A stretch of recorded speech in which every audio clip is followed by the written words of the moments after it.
Hey, everybody on YouTube and stream or on Twitch and on Twitter. I get this all confused. How y'all doing? Dave Scott here. I'm the guy. I'm the man. I'm the myth. I'm the legend. All on radio right here, man.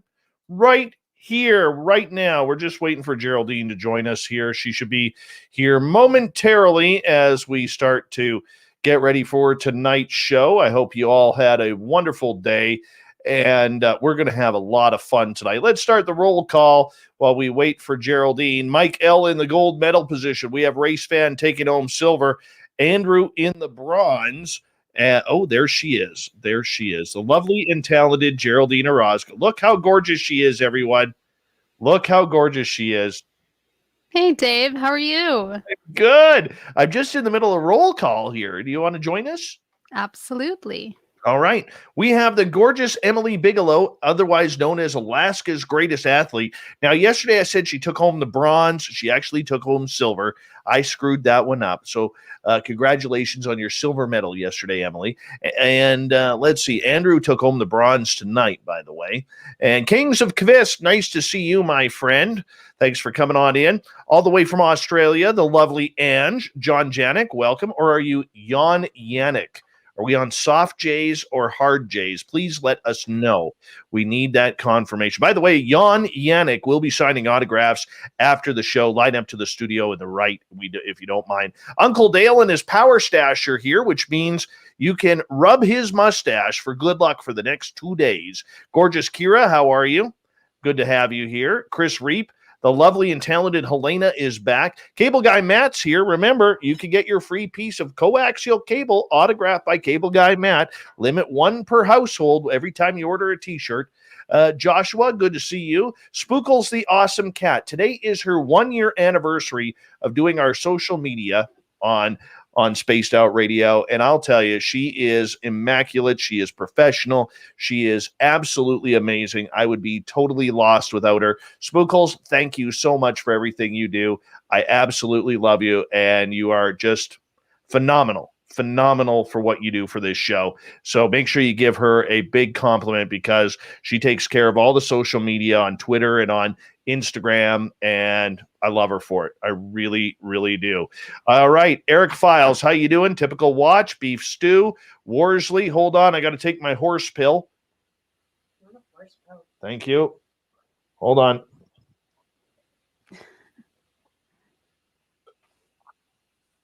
Thank you. I'll give you this one. Thank you. Thank you. I'm losing weight, Geraldine. I'm losing. Oh my gosh. That's so sweet. What are you taking there? Chin now. Probiotic pill. Wow. So proud of you. Yes. That's so great. You know, all I've drank in the last 3 weeks is water. Oh my God. I am so proud of you. Shout out to Miss Scott out there too. Yes. Beef Stew is here, same as Worsley and Aussie, Sleazy Bees. How are you? The lovely and talented Anya is here from Vegas. There she is, everyone. Amy Vegas O. She will be signing autographs after the show as well. Line up to the left of the studio. Rooted in Gorgeous Sacredness will be signing autographs. You got to line up down the middle of the show. Paul Holland, how are you? My buddy Ed Clador is here. And thanks for coming on in. The Michael Leger is here, everyone. The Michael Leger. Millennium, good to see you. And, all right. M, the letter M. Maybe it's I'm just going to call you if you don't mind. Steve Stockton and Shiny Ray, how are you? Good to see you. Thank you for joining us. All right. Who else did I miss here? Ozzy's sister. From Australia, how are you? You're looking lovely tonight. Jenny Metz looking gorgeous as ever. There she is, everyone. All right. Mr. Catfish, good to see you, buddy. Thank you for coming on in. Mary Bone, back in the chat room. Mary Bone. All right. She's a vegetarian too, by the way. And, okay. The Sultry Susie is here. I got to scroll way down now again. Jose, the lovely and talented Cosmic Floor. My gorgeous wrench, Jenny, is here. The beautiful Britt Bennett, everyone. Make sure you give her a wave. She likes a good wave every now and again. Hi, Sandra. Nicola, how are you, man? Project Blue Book, good to see you. And let's see here. I think we're caught up. I think, oh, there's Devin. Devin, I almost lost you there. Ibaradov, how are you? Good to see you, man.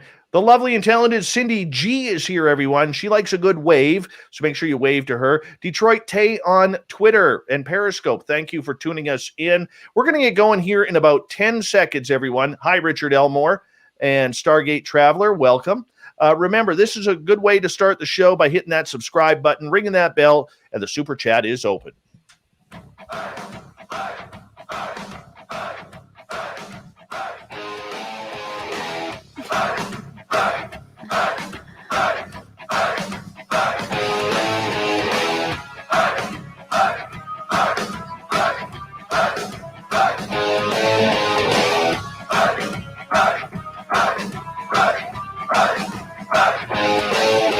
From the mountains of central British Columbia to you listening around the world, this, my friends, is Spaced Out Radio.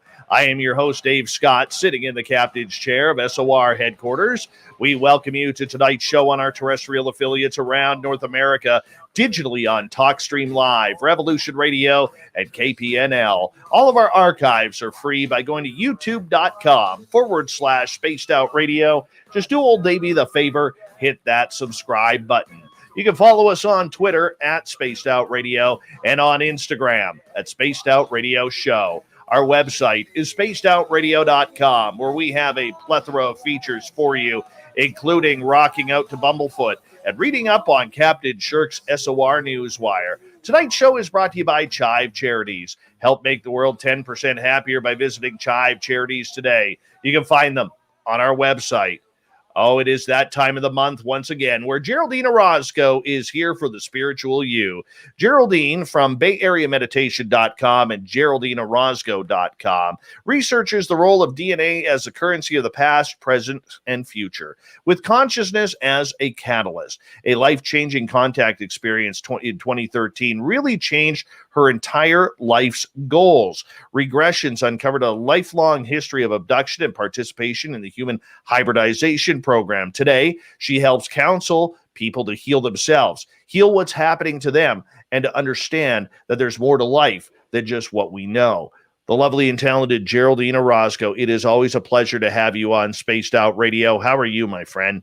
Hi, such a pleasure to be here and so great to connect with everyone in the chat room. Much love to you guys. Thank you for being here.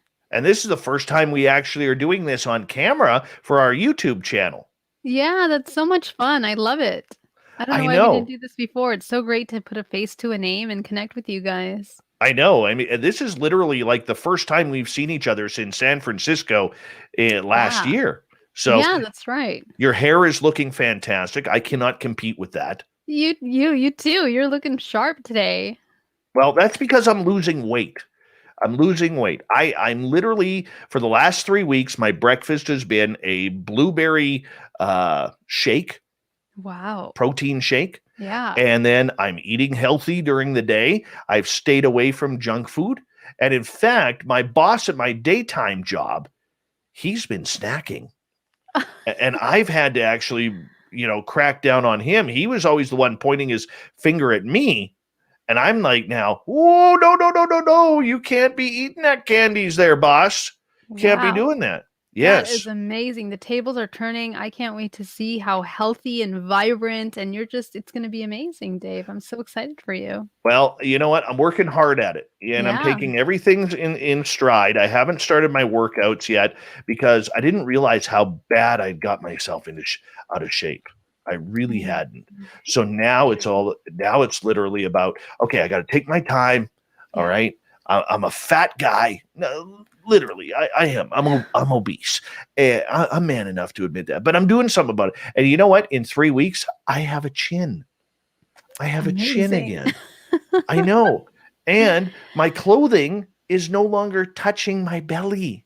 Wow. Well, I gotta say, I do notice your energy really sharp, really high, very happy. So if I see this as good, this looks like a good change for you. I think so.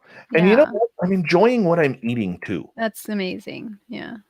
That's the big thing for me. I wasn't sure if I would enjoy what I was eating, but now I really am. So I'm good with it Beautiful. all. Every time we have you on, there are new listeners out there that are tuning on in for the first time and may not have heard of you, just like people may not have heard of me. And it's nothing to be insulting about.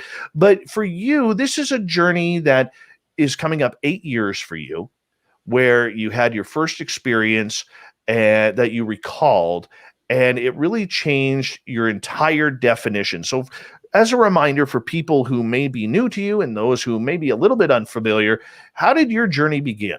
Yeah, thanks so much, Dave. So, my journey began, well, I'll just take it back. When I was 5 years old, I had a first experience that I saw light in my room and I had missing time within a small amount of time. And little events like this started to occur throughout my life, which were very strange and we couldn't find any reasons. I started becoming kind of sick every time I had some kind of experiences, some dreams, but I didn't quite put it together.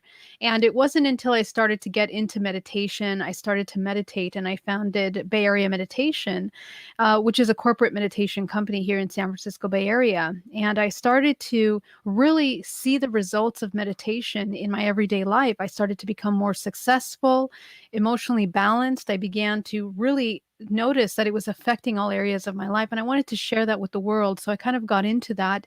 I became certified in pranic energy healing, quantum energy healing. I became a qigong master, and all of those things kind of helped me understand what it meant to kind of learn how to activate certain parts of ourselves, like our awareness and presence. But all of those things really didn't they didn't really reach the profound understanding that I received in that one night in October in 2013, where I was literally taken out of my bedroom window on board craft. And this is where I was introduced to my hybrid children. I was introduced to alien language. And I was also taken to different areas of the universe, which helped me understand what we are and what our life is here on the earth. So that's where my entire reality changed. And I had to kind of revisit all areas of my prior understanding of what consciousness was, what our education was, what the structures of our realities are, and what they look like, and how we play a role in them. Everything began to change. And although I suppressed it for about a couple years, 5 years actually, until 2017, when I finally decided that it was very important for me to talk about this contact experience, because I started to meet other people that also had experienced that. And my question was, why weren't we talking about it? Why wasn't there someone speaking to the fact that people were having these kinds of anomalous experiences that literally changed and affected their lives? As a result of that experience in 2013, my psychic abilities came online and I began to see the multidimensional body. So it really changed everything. And yeah, go ahead, Dave. No, I think the way it changed you, what was the biggest change personally that you saw for yourself, internally, externally? The biggest change for me internally was um, a profound understanding of the value of the human, the value of mankind, and complete destruction of everything that I thought I was supposed to be, the roles I was supposed to play as a woman, as a professional, as a business person, as a sister, as a daughter. All of these roles began to crumble because the entire fabric of reality came into question. And that's where things started to really change. Did, did, Externally, did you treat people different, like oh, comparatively? Because I noticed for absolutely. me, Hmm. I was a complete a-hole. I honestly was. And now, if I'm a jerk to someone or I catch myself accidentally being a jerk to someone, I give myself this, and I literally go into depression. Like, oh my gosh, did I just hurt that person's feelings and all of this kind of stuff? Did you go through that too? Yeah, in a way, absolutely. You become more aware of yourself and your actions and what they're doing, the cause and effect of everything that you're feeling. And you also become more aware of yourself and the pain and suffering that you feel and why you feel that. You begin to experience compassion for yourself and others and all those experiences. So it really changes the way you look at all living things, everything from an ant. Now I really can't get myself to kill insects. Like, I don't want to, because I respect that life. I know that it plays a role in the balance of everything. And after my contact experience, I experienced that connection to all things. That really changed my life. And I've always been trying to go back to that feeling in meditation, to have this understanding of what unity consciousness really feels, what it looks like, what it means to live that way. It's completely different than conceptualizing. It's different when you're actually living that. Now, for you, you have become somebody who is a very vital player in the role of consciousness, of spirituality, of ET contact, of everything like that. You've really taken off over the last couple of years. And long, long, long ago, I was your first late night radio interview. Long, long ago. And you and I just hit it off as friends from there. I mean, we're going on 3.5 years here already. Mhm. And in that 3.5 years, you've become such a vital voice in this community. How have you done that? How have you strived for that success to be that powerful voice? Yeah, Dave, thanks. I mean, truly, the connection between us has been so important. I think you and I had work to do in this realm at some point. But for me, it was never thinking about success in any way, because my decision to sell my business, to end my engagement, all of those things in 2017 were just focused on a complete surrender to looking for truth, for finding answers and being committed to that. And I really needed to focus. And so when I did that, that's when things started to come into play. You begin to create this symbiotic relationship between yourself and literally the universe, where everything, it begins to kind of work in towards that goal. And when you're completely congruent in alignment with your intention and what really matters, the values, the core values of what you need, everything just comes into play. And I never thought about money. I never thought about success. I never thought about any of that or supporting myself at all. It just came into fruition. I mean, I decided to become certified in hypnotherapy after I got a hypnotherapy myself, to understand, to learn more about what was happening to me in hypnotherapy and how the mind works. I'm always very skeptical about things. So I wanted to understand, the mechanics of the mind, because the mind can be very tricky also. And I wanted to make sure that I was not kidding myself or lying to myself or being dishonest about any of this journey. So I really needed to understand in a very deep way, what this was all about. And I think that's what kind of took it to this place, is that going into the research, meeting other experiencers, talking about it very, very openly, very candidly. To me, I'm an open book, and it's to be of service. Nothing of my journey is secret or is hidden. I'm very happy to share it, because I think that I'm happy to be used as an example in order to understand ourselves as a human race, or at least what we're experiencing. Don't you feel like a little bit of a guinea pig? No, not at all, because this is my choice. It's my journey. And the truth is, really, what I've understood is that everyone's journey is very personal. For me, the journey is for me.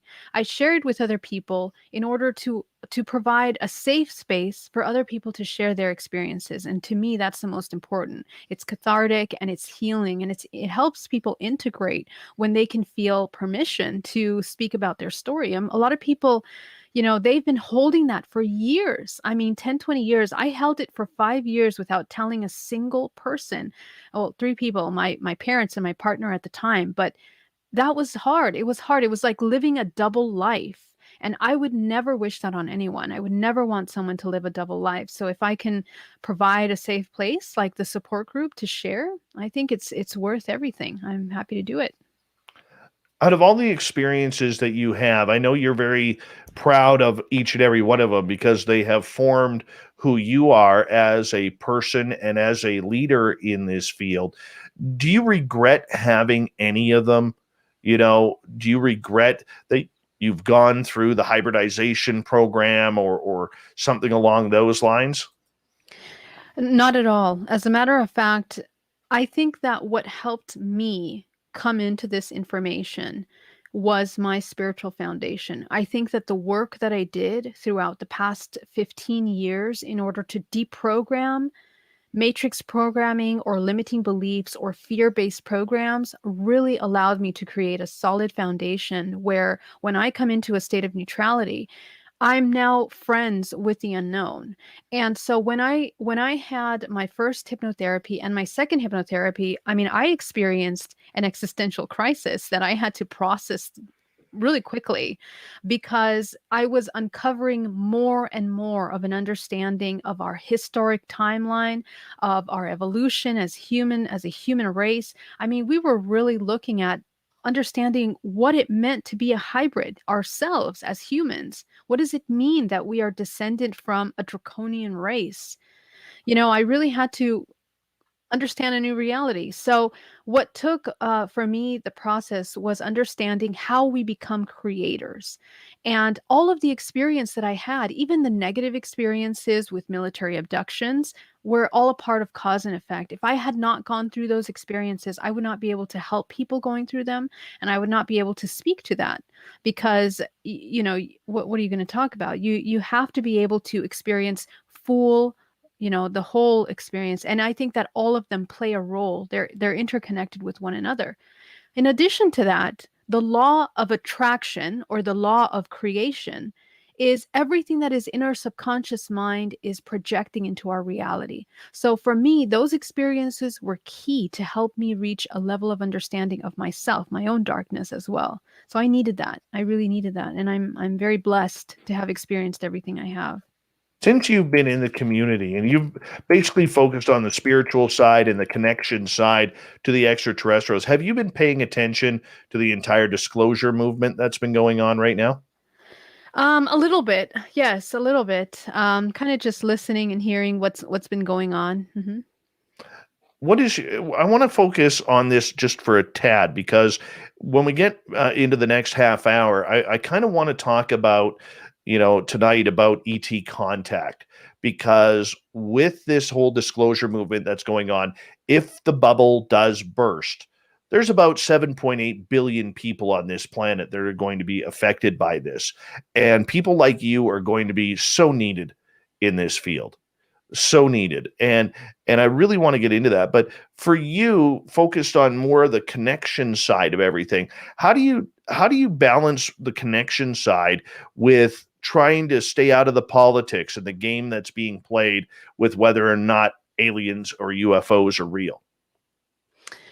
How do I stay out of the politics? I think at this point, Dave, I've kind of been able to, well, first of all, train my intuition in a way where I really try to use my discernment. I apply my discernment to everything I am connecting with. And so when I start seeing things, and I'm not just looking at what's being presented in the media, but I'm also looking at historically around that theme, what has been said in the past. And there are certain trends that we see, things that have been talked about for, I mean, since the 50s that are kind of just resurfacing again a little bit. And I feel like it's like a drip. It's like drip disclosure, right? They let out a little bit at a time.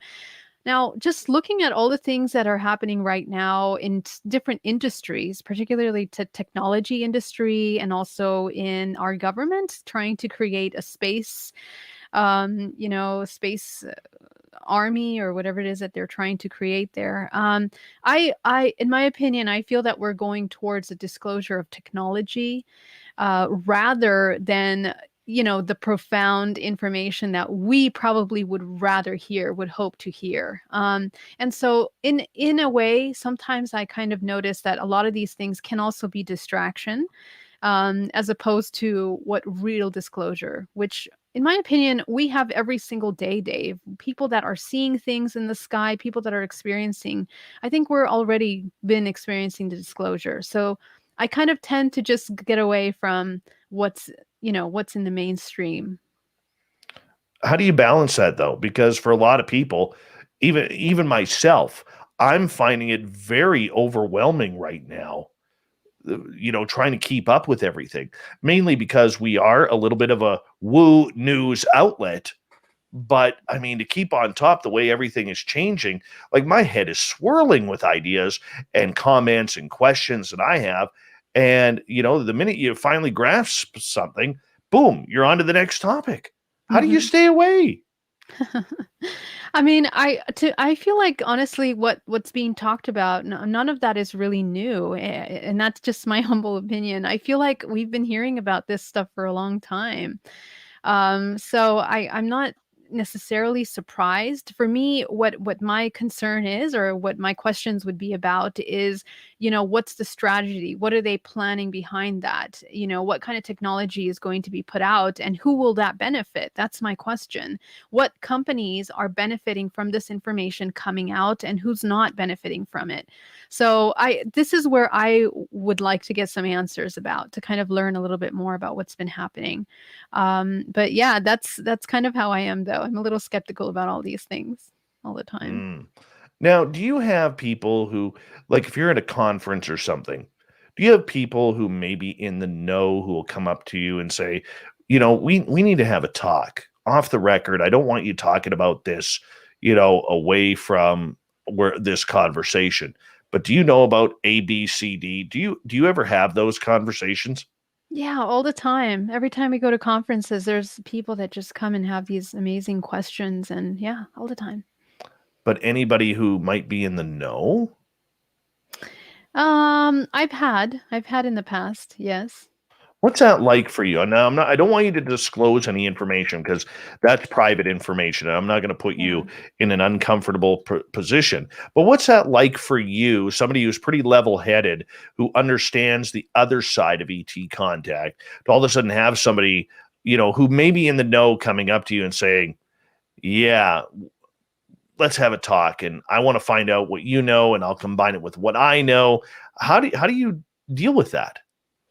I think there's a time and place for everything. I mean, I think that information is very important, but again, it's interesting to have those conversations for what is necessary, in terms of, okay, whatever I experienced, maybe they're confirming some of those things. Maybe they want to find more information. I'm happy to share, whatever information is available. But there's always a responsibility too that one feels, Dave, right? I mean, it's like I have an experience, and whatever I experience is my personal perception as well. So, trying to give as much general information is good. Because some of these things, they just get really deep. They get very deep into a lot of things. And so, when we're talking about someone, if I don't know if you're referring to a government agent or someone that works here, on the other side of things, I don't know. I always question, what's the purpose of that? What's the purpose of that, and what are they looking to get? So, yeah, I'm just always cautious, but I'm happy to share as much as I can. Do you ever feel like you're putting yourself in potentially a dangerous predicament? I have in the past, but I think that when we're truly in a dangerous predicament, somebody's not going to just come up to you and talk to you. It's not going to be done that way. In my experience, it doesn't just happen like that. That happens in, on the other side, when we're not necessarily consciously awake. All kinds of things can happen on the other side. I think the technology, either through the government or through these interdimensionals, is very advanced in a way where, those games don't necessarily have to be played. And information is exchanged one way or another. I get you. Geraldine, I'm going to get you to hold on right Yeah. there because we are going to go to break here at the bottom of the hour. Geraldine Orozco's The Spiritual You happens once a month here on Spaced Out Radio. When we come back, what if ETs land? Are we prepared? How do we prepare?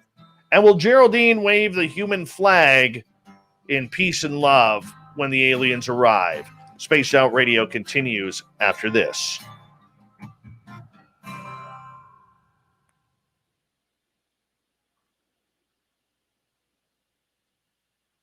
All right, we're clear.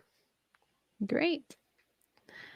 I'm gonna grab some more water. I'll be right back, You okay? go, girl.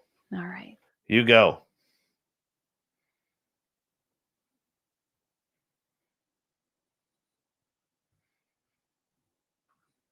Chefist, how you doing, buddy? What's happening, man?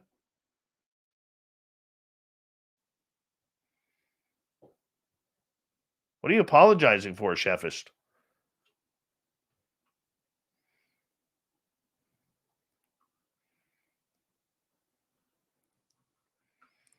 The Chefist, man.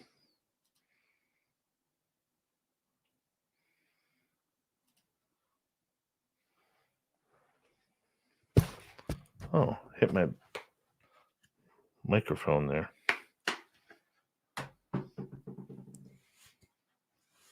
How did everybody have a good day out there? Let's be honest. Did you have a good day? Guy Merritt, welcome. Guy. I go with the Canadian version of that. Guy. How do I keep a straight face, John? Like this.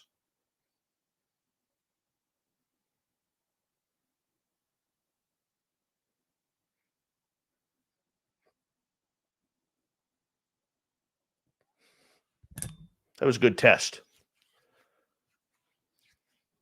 Joey Hayes, you only missed about first 18 minutes. Beehive chuckles. You got to be serious. Did Steven Tyler pass away? That's not good if Steven Tyler passed away.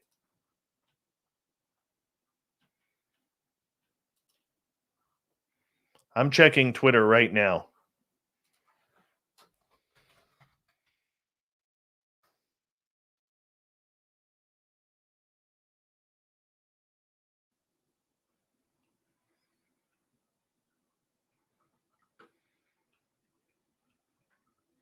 Steven Tyler didn't pass away.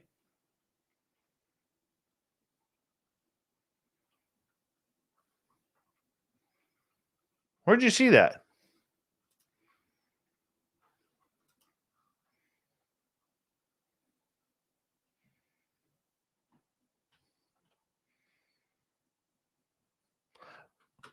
Well, that's worth a comment putting up. Chefist apparently had to announce that he made love to his lady tonight. Very nice. Very nice. I'm actually happy for you, my friend. I'm happy for you.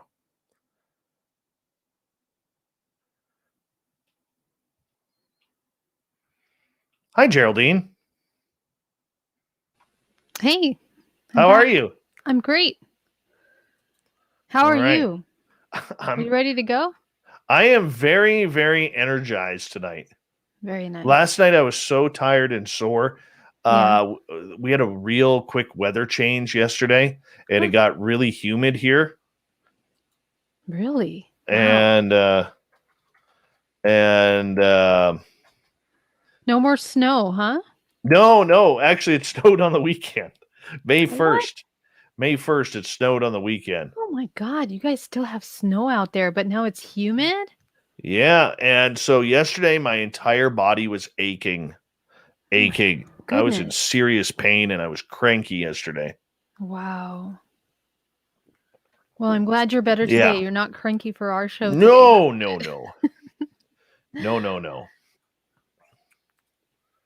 No. I'm all good now. Very nice. Yeah. What else is new? This was an interesting weekend. Went down to LA to shoot for a show on about UFO stuff. Nice. Contact stuff. Nice. Yeah, so it was exciting. I drove. It was a long drive. That's like 9 hours. It's about 6 hours if you go on Highway 5. So it wasn't too bad, but okay. Yeah, and the weather's amazing in SoCal. It's like 90 degrees, 80 degrees, really nice. Yeah. Today it was like 53 and I was without a jacket on. That's heater weather. No way. Oh my God. No way. I'm excited for you. I mean, all these projects. Yeah, well, I'm excited too. I mean, what's interesting to me is that people in mainstream and in Hollywood are getting interested in the topic more and more. But again, it makes me question why. Why now, right? Because now we have so much disclosure coming out. I need you to stop right there because we're going to do that here in about 20 seconds. Big thank you to Luana, Ed, and Science Bob for the super chats. It's a great way to support what we do on this show on a nightly basis. And to everybody new, don't forget to hit that subscribe button, ring that bell so you know when we are on live. Here we go with the second half hour.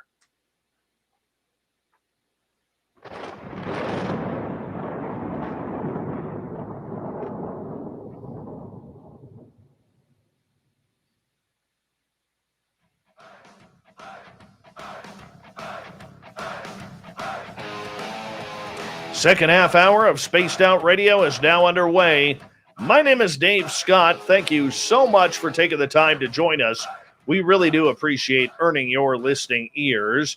I want to remind you that if you miss portions of this show or others, we got our archives for free for you. All you got to do is go to youtube.com/Spaced Out Radio. Do us a favor, hit that subscribe button. Our website is spacedoutradio.com, where we have a plethora of features for you, including rocking out to Bumblefoot and reading up on Captain Shirk's SOR Newswire. Follow us on Twitter at Spaced Out Radio and on Instagram at Spaced Out Radio Show. We continue on tonight with the Spiritual You. Near the beginning of each month, the lovely and talented Geraldine Orozco from GeraldineOrozco.com and BayAreaMeditation.com comes on the show to talk about everything about our Zen and our Chi, and sometimes a little bit of aliens, which we are going to get into right now. Geraldine, for the last few weeks, I have been asking a very important question, and I wish more people in the UFO world would jump on board with this. The question is, why now? Why now is it all of a sudden important for the government to disclose UFO files? Why now has ufology become a hot button topic around the United States and potentially the world, talking about visiting craft wherever they're from, jumping into military installations and really playing games with the United States Navy, the Air Force, and other armed services as well? Why now has this become a topic? I think of it as one of two ways.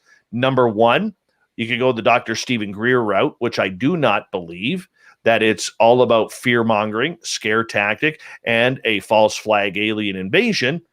Once again, I'm not buying that. But number two is the more realistic part. And as woo as it sounds, I think contact has been made and a date has been set. Mm-hmm. And that's the reason, because the one thing the military always does is it wants enough time to prepare. What's your thoughts of why now? Wow, interesting question. Great way to think about those things. I mean, my opinion is a little different. My opinion is this. I think, given the things that have happened over the past couple years, especially over the last year, I think that a new technology is going to be released that is next level. It's really questioning our physics, going beyond what we already know in all areas. And I think that it is technology that has been hidden from mainstream for a really long time. It's probably been tested. I think that some of the craft that we see out, is interdimensional, but I also think some of it is terrestrial as well. And I think that some of that is going to be launched either in the military or something like this. And I think that they want to prepare for some kind of potential attack that they are going to want to say. But the idea is to launch technology. And I think the technology will really propel the medical industry. I think it will propel many areas of our reality into kind of the next phase. Why do I think that? I think that there have been different systems of control that have been exercised around the world over the past few years, 10 years, that have really demonstrated everything going virtual. We are leaning more towards artificial intelligence, and we are going in that direction in so many things. We're going in that direction with our computers, with our cell phones. But I think that the medical industry and also, our everyday documents, passports, all of that is being taken online. I think that's the next step. Like what's happened in China, for example, where we have a number or a barcode for yourself, and all your information is online. I think that there is a next level technology that will either help facilitate that or enforce that globally. That's my idea. And I really think that DNA will be a part of that information. And from the other side of it, I mean, talking directly about ETs, I mean, I think that they can't suppress the major awakening in a sense, or the awareness that there is interdimensional presence in the world much longer, just because they're merging. I mean, the sightings are becoming more vivid with technology. People are talking more, we're hearing more, we're connecting with one another. And in that kind of unity that's being created globally, we're coming into a sense of where you can't really hide those kinds of things anymore, you know? So, I mean, I think we're headed in a direction where the government's going to want to try to implement some kind of control system. I really do think so. And once again, my opinion is that the 99% is the disclosure. We are the ones that have to, we can't be waiting. I think if we wait for them to say something or put something out, I mean, they're going to give us what they want us to think, what they want us to hear. And there's always going to be a purpose and organizations that are benefiting from that, I believe. So I think we are the ones that have to get strong, pull away from the censorship, pull away from all of those things that are trying to guide our perception, and create our own way to communicate and talk about these things. That's my opinion. Well, I mean, I agree with you on that, but do you think that a date has been set, that these extraterrestrials or ultra terrestrials or wherever they're from have set a date saying, look, we're giving you time to prepare. Here we are. This is the date we're going to be here. Because there is 70 years of cover up, 70 years of ruining people's lives, 70 years of calling people liars and fakers and wingnuts, and putting people in padded cells because they believed in ETs and UFOs. I mean, it sounds like we're exaggerating because we live in the 21st century, but this is reality here. And it's not that old that this was happening, and not that far back. So, my question to you is this. Do you think a time has been set where all of a sudden it's like, oh, we better get going on this? Mm. I think that the time, anything that has a date like that, I tend to be skeptical about. I don't think there's a time that has been set like that, because again, time is not linear in reality. I mean, okay, so the other part of that is, again, I think that these things are interconnected. I think that the pandemic has kind of led up to provide a space for these topics to be talked about. Um, and how that's happened is very complex. I think a lot of corporations were kind of waiting for that, both in the financial realm of things, and also in the pharmaceutical and other companies that are also involved in that. And I mean, I think that it's not necessarily a date where there's going to be. I don't think they're going to show us aliens. I highly doubt that. I really do. I think that they will try to control that, but they will say, just in case, we give you this, we offer you this kind of technology. Look what we have here. We're ready in case anything comes, or in case anything. I think that maybe 10 to 15 years from now, we're going to actually have that next conversation. But I don't know. I could be wrong. But that's kind of what I see. Not sure. Have you talked to your ET contacts about this? I have here's what I do. I don't necessarily channel any information externally. I channel from my higher self, and here's what my higher self connects with this higher intelligence and fractals of myself is that separation and division is going to be really strong in the next 4 years, tremendously strong, in which people will be leaving the Earth timeline a lot, and those that come in are going to be artificial intelligence as well as incredibly highly advanced beings. And so now we're going into a different generation, the next generation of humanoids. And I think that what the focus is going to be on kind of either pulling away from transhumanism and artificial intelligence and pulling more towards the organic for those that are still here holding that higher light. I think that's where the battle is, AI or consciousness. I think that's where we're headed right now. That's the bigger conversation, I think, beyond just ETs. I mean, we are the ETs. That's the thing. We are a cocktail of that DNA. So within us is the interconnection to all of these different races that we're connecting with. And I think the government obviously knows that. They have their own hybridization and cloning program. So they're also preparing for something in the future, but it's not necessarily with everyone that is here on Earth right now. I think things are going to be divided coming up. We're going into a moment of division. When you say division, what do you mean by that? I mean, again, we're dividing between artificial intelligence and consciousness. So those that are choosing consciousness will experience things in a different way than those that are experiencing artificial intelligence will literally be hooked up to a network system where they're going to be like artificial intelligence, more like automated mechanical response like beings as opposed to conscious, more organic beings. And I think that technology is merging in that way. I think we are merging in that way. And some of the people will be recycled. There will be people that will go into the reincarnation cycle again.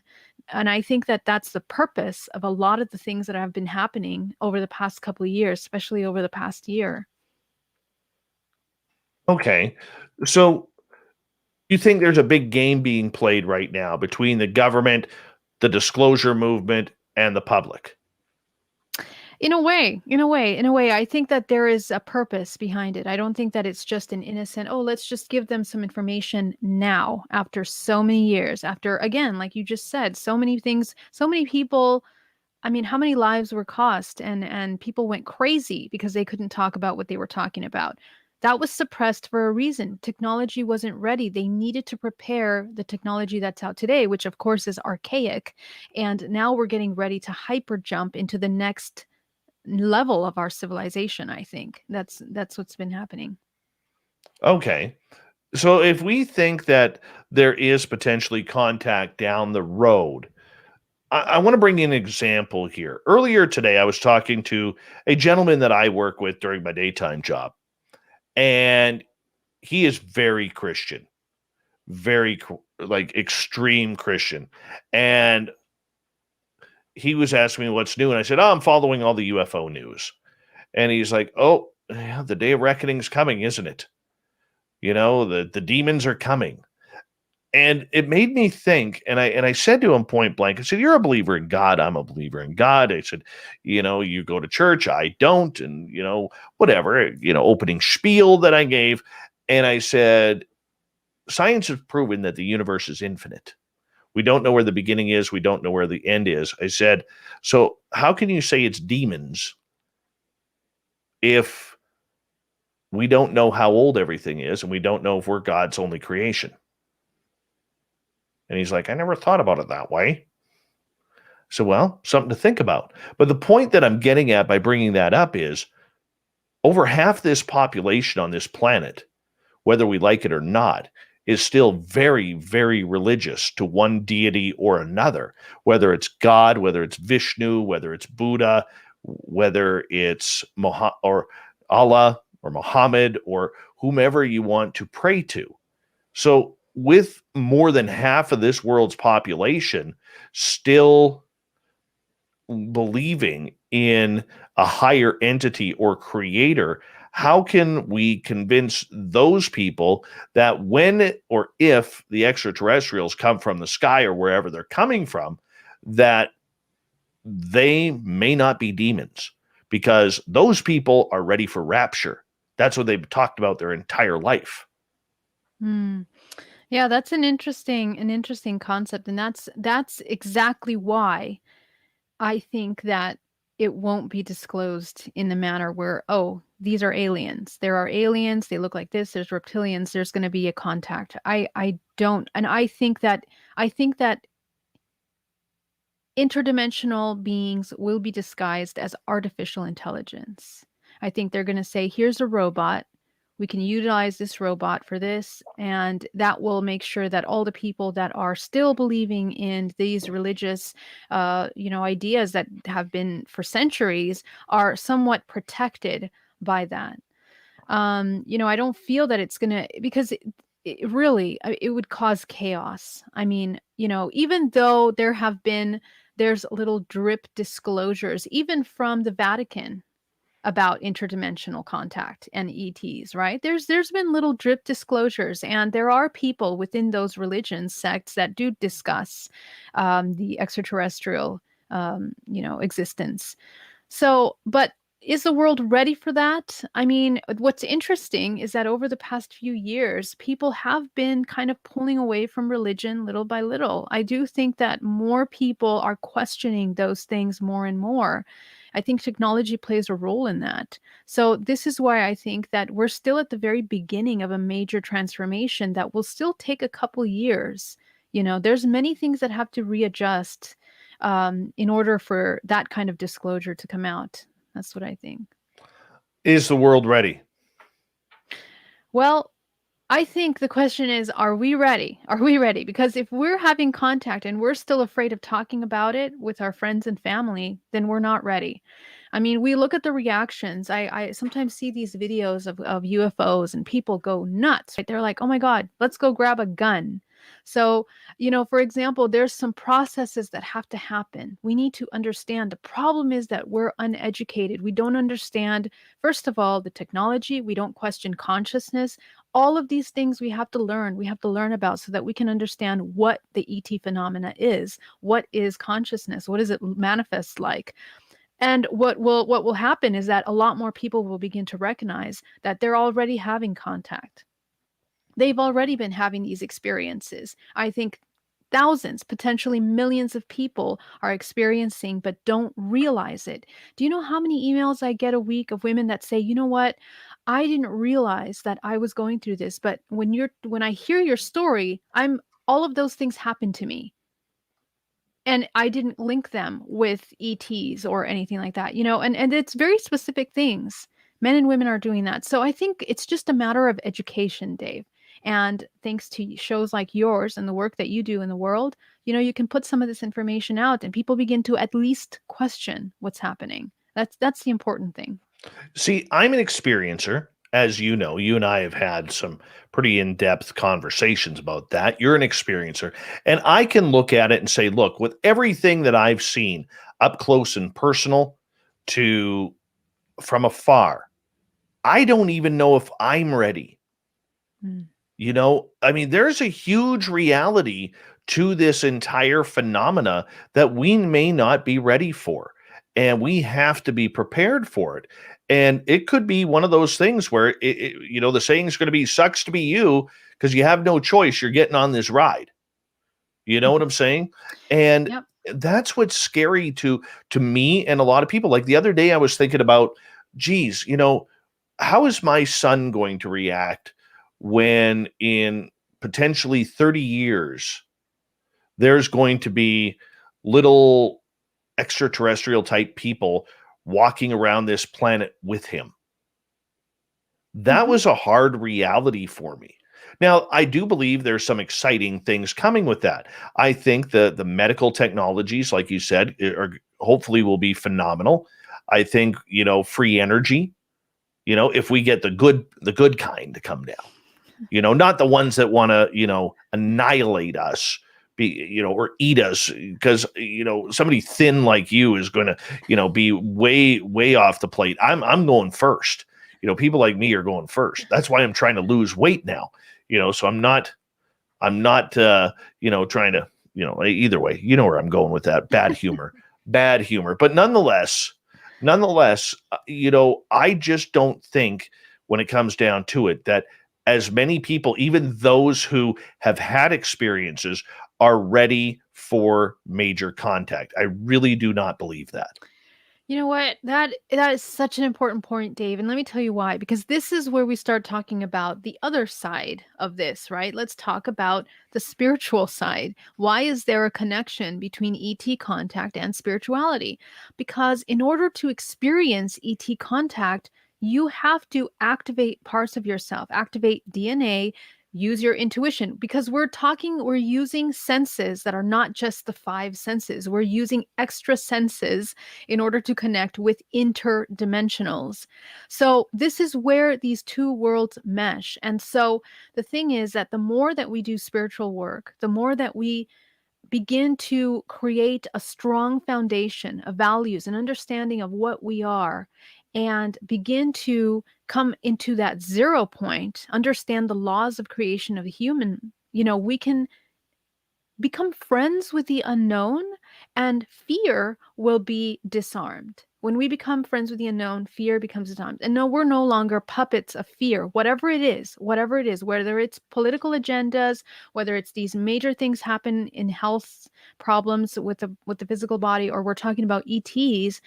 We begin to become empowered, knowledgeable, because we know ourselves, we become ourselves. We are moving away from this identification of things that are manipulating us through us, because of us. And that's where we can begin to change and become empowered. This is where the key word, free will. I am this is so important to me, that we understand what free will is, because as long as we don't recognize that we have free will and how to use it, we're always going to fall into the category of artificial intelligence, consciousness that does not become aware of itself, consciousness that doesn't know it's conscious. And that's where we end up being these automatons and robots to a system in which parasitically benefits off that unconscious behavior. So this is where we need to focus on personal development and that personal education, really push forward. And I think that collectively we are moving in that direction. That's what's happening right now, which is really great. And sometimes it's painful, but I think we're getting there. There has to be that transitional point. Okay, so when we think about that with the glass half full, that's easy to think about. But there's a lot of negatives. Okay, the religious side, the financial impact, because this is going to affect every world finance, potential economic collapse, people who are just so scared that they're just going to shoot and kill anything they can that looks alien. Exactly. I'm not trying to be a fear monger here, but this is what I see happening. Yes, it's very, very sad. It breaks my heart because, those people suffer a lot. They feel completely helpless to the situation. And again, it's a lack of education, a lack of understanding of what's happening. Imagine if that person was sat down and given a 5-minute download of, rewritten historically, what's been going on and what they are. I mean, there's a learning curve, and I think that we're at the very beginning of that learning curve, Dave. That's why I think that what will most likely come into the arena right now is going to be a technology which will probably most likely be focused on more of a control. And this is where the people that are conscious, the people that understand contact, need to speak up. We need to find our place and share with as many people as possible what's known already, so that they can begin to prepare. I mean, can you imagine? Like, I think 10 years ago, we were not having these conversations in the way that we're having them. I feel like people are catching up, and they're thirsty. They're thirsty to know this information. A lot of them already know. They're just looking for confirmation, and they need moral support, to help them be like, yes, I am on board. I think the man is intuitive. These bodies are intelligent. We're intuitive. We know what's happening collectively. And we're fed that information sometimes through dreams, sometimes we're receiving it. The problem is that we forget that we're allowed to listen and implement those things into our lives. Geraldine, I'm going to get you to hold on right there because we are going to go to break here at the top of the hour, and we got a lot to talk about. We're going to continue with this subject when we come back. Are we ready for ET contact? Are we ready for absolutely anything that happens from the stars, from the future, maybe inner Earth or some interdimensional plane? Oh, that sounds so beautifully woo, doesn't it? But the reality is, this is what's being studied. This is what people don't want to admit to hearing, but is actually being talked about within these circles in Washington, D.C. right now. I've talked to people. I know Geraldine has talked to people, and we're going to talk to you about it when we come back on Spaced Out Radio with Geraldine Orozco. GeraldineOrozco.com. The Spiritual You with Geraldine continues with Hour 2 right after this.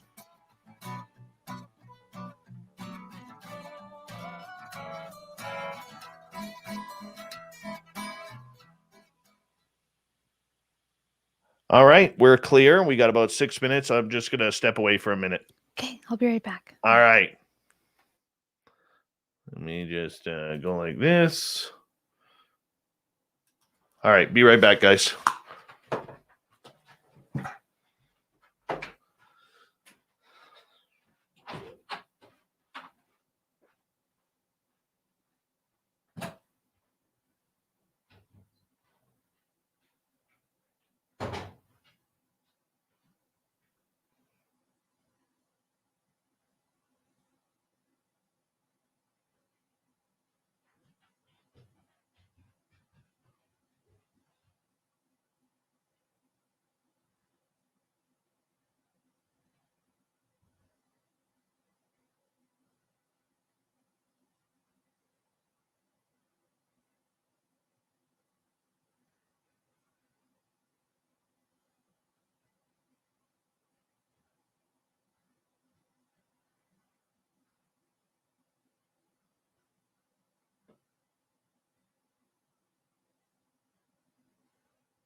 Good boy.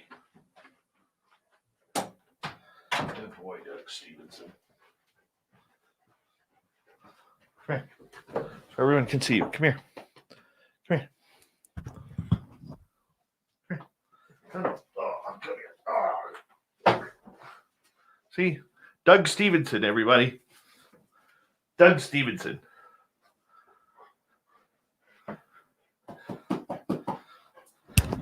Hey, Fast Hemi, how you doing? Hey, you lay down. Lay down. Good boy. Now, no snoring. Hi, Nikki. Hey, Joey Hayes. How are you?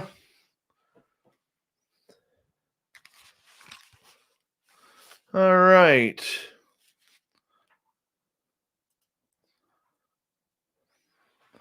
Yes, my dog's name is Doug Stevenson. Hey, Life Dweller. The gorgeous and talented Itzy Zaza is back.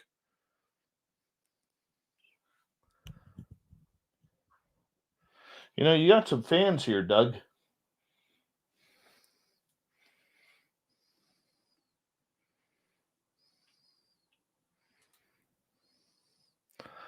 All right, Geraldine. I'm not sure if you're back yet or not, but we got about 1 minute.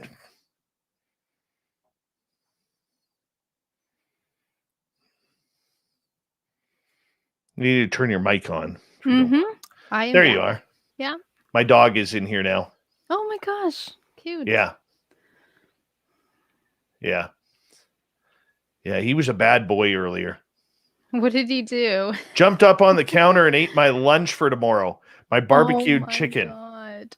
Oh. Off-World Adam, how you doing? Yeah. He must have been hungry. He got the munchies. No, he's just a hog that way. I did show the dog. He's now laying down beside me. I missed it. Okay. Yeah. What kind of dog is he? He's a German Shepherd Lab Rhodesian Ridgeback cross. Wow. Yeah. Wow. That's fancy. Big thank you to Ange, to Luana, to Ed, and to Science Bob for the super chats. It's a great way to support what we do on this show. And by the way, Itzy Zaza loves your top that you're wearing. Here we go. Oh, thank you. You're listening to Spaced Out Radio with Dave Scott. Follow Dave on Twitter at Spaced Out Radio and on Facebook, Spaced Out Radio Show. Here we go with hour number 2 of Spaced Out Radio. Tonight, I'm Dave Scott. Thank you so much for joining us and being here on this beautiful evening on this beautiful planet we call Earth. Hello to everyone listening in on our terrestrial affiliates around North America, digitally on TalkStream Live, Revolution Radio, and KPNL. All of our archives are free for you by going to youtube.com/spaced out radio. Just do old Davey the favor, hit that subscribe button. The Desert Clam has set the password for tonight in the SOR Space Travelers Club. Query Tour. Query Tour is your password. Use it wisely, space travelers, as the Clam sets the password each and every night right here on Spaced Out Radio. Our website is spacedoutradio.com, where we have a plethora of features for you, including rocking out to Bumblefoot and reading up on Captain Shirk's SOR Newswire. Follow us on Twitter at Spaced Out Radio and on Instagram at Spaced Out Radio Show. We continue on with Geraldine Orozco and the Spiritual You here tonight on Spaced Out Radio. Geraldine joins us once a month to get into our Zen, our Chi, and of course, some extraterrestrials as well. And if you are missing the first hour of the show, we were kind of just getting into the fact, are we ready for any type of ET contact because of what's happening? And we're drawing closer to the 180 days to some sort of disclosure, if we can call it that. Geraldine's website is geraldineorozco.com. Geraldine, welcome back. Hey, thank you so much. Pleasure to be here. Absolutely. We love having you here on a monthly basis. We really do. You know, one of the questions I want to ask you to kick this off, okay, when we talk about people and whether or not society in general is ready for any sort of ET contact, the reason why I hedge against that is because I look at the way that we have treated people through COVID. All right. People going to the grocery store, hoarding hand sanitizer, and then putting it on Amazon for a short time before Amazon shut it down, where they were charging $50 to $70 to $100 a bottle of hand sanitizer. People hoarding toilet paper, milk.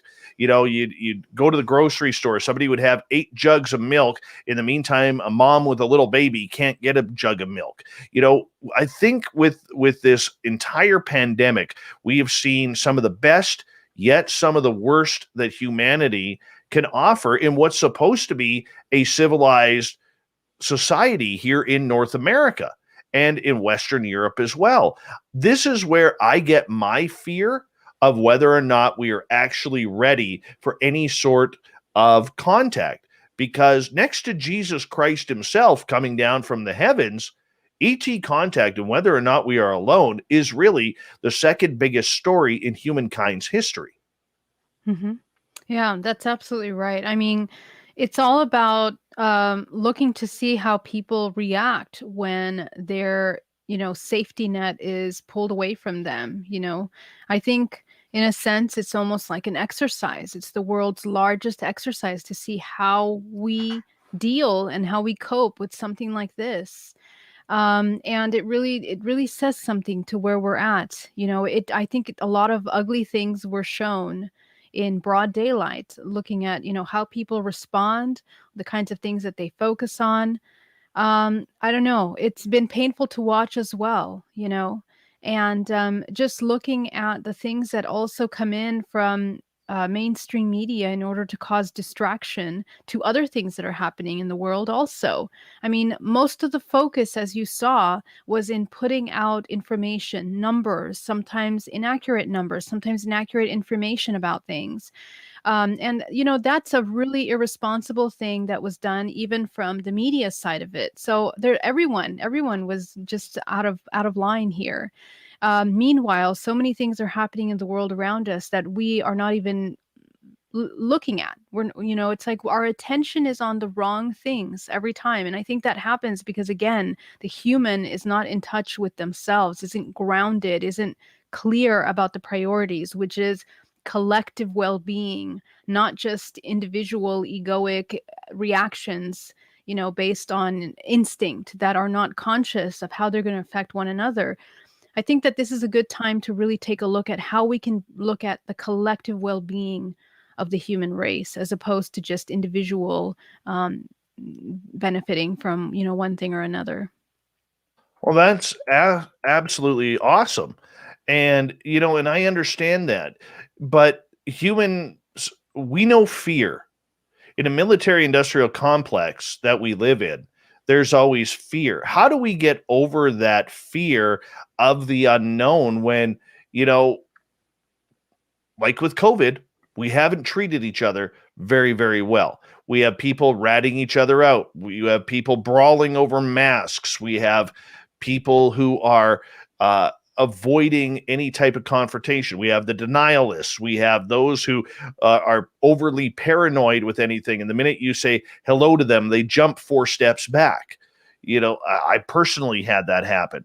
I mean, it's not a fun place to live. And, I will say this, we are turning more and more into a George Orwell 1984 type book where we're all, sitting in our cocoons, AKA our condos, our houses, our cabins, our trailers, wherever we may be.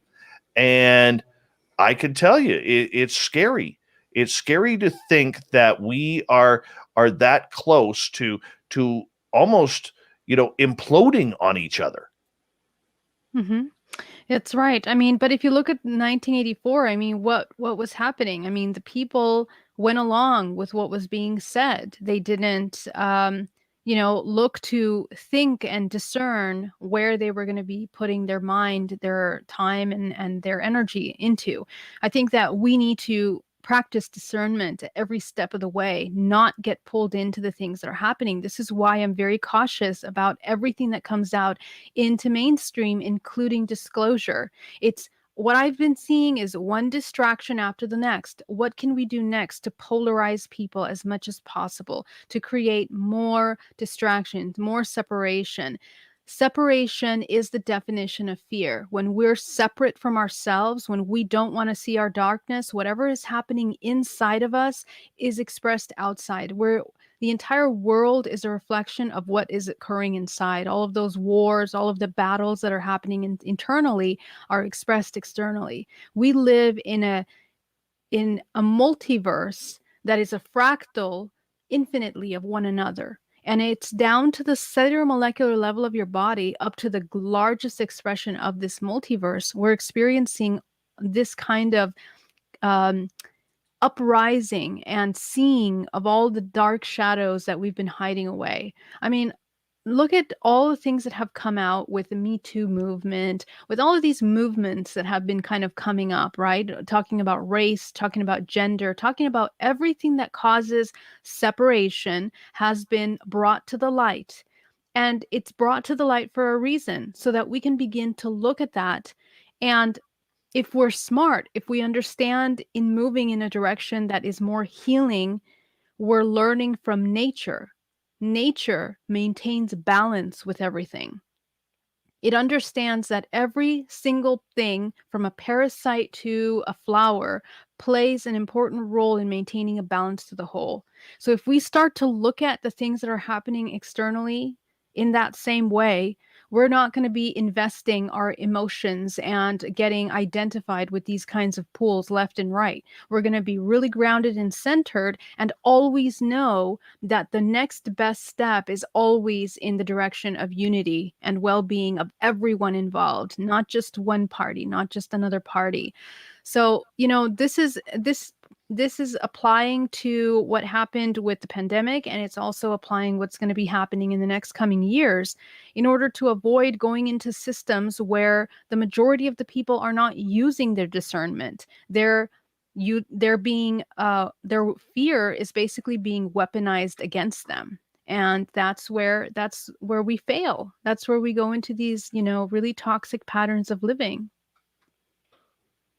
We're going to have to change the way we do things. We're going to have to change the way we think. We are going to have to change the way we live our daily lives. Things that are important now are not going to be important when this day comes. I think of television.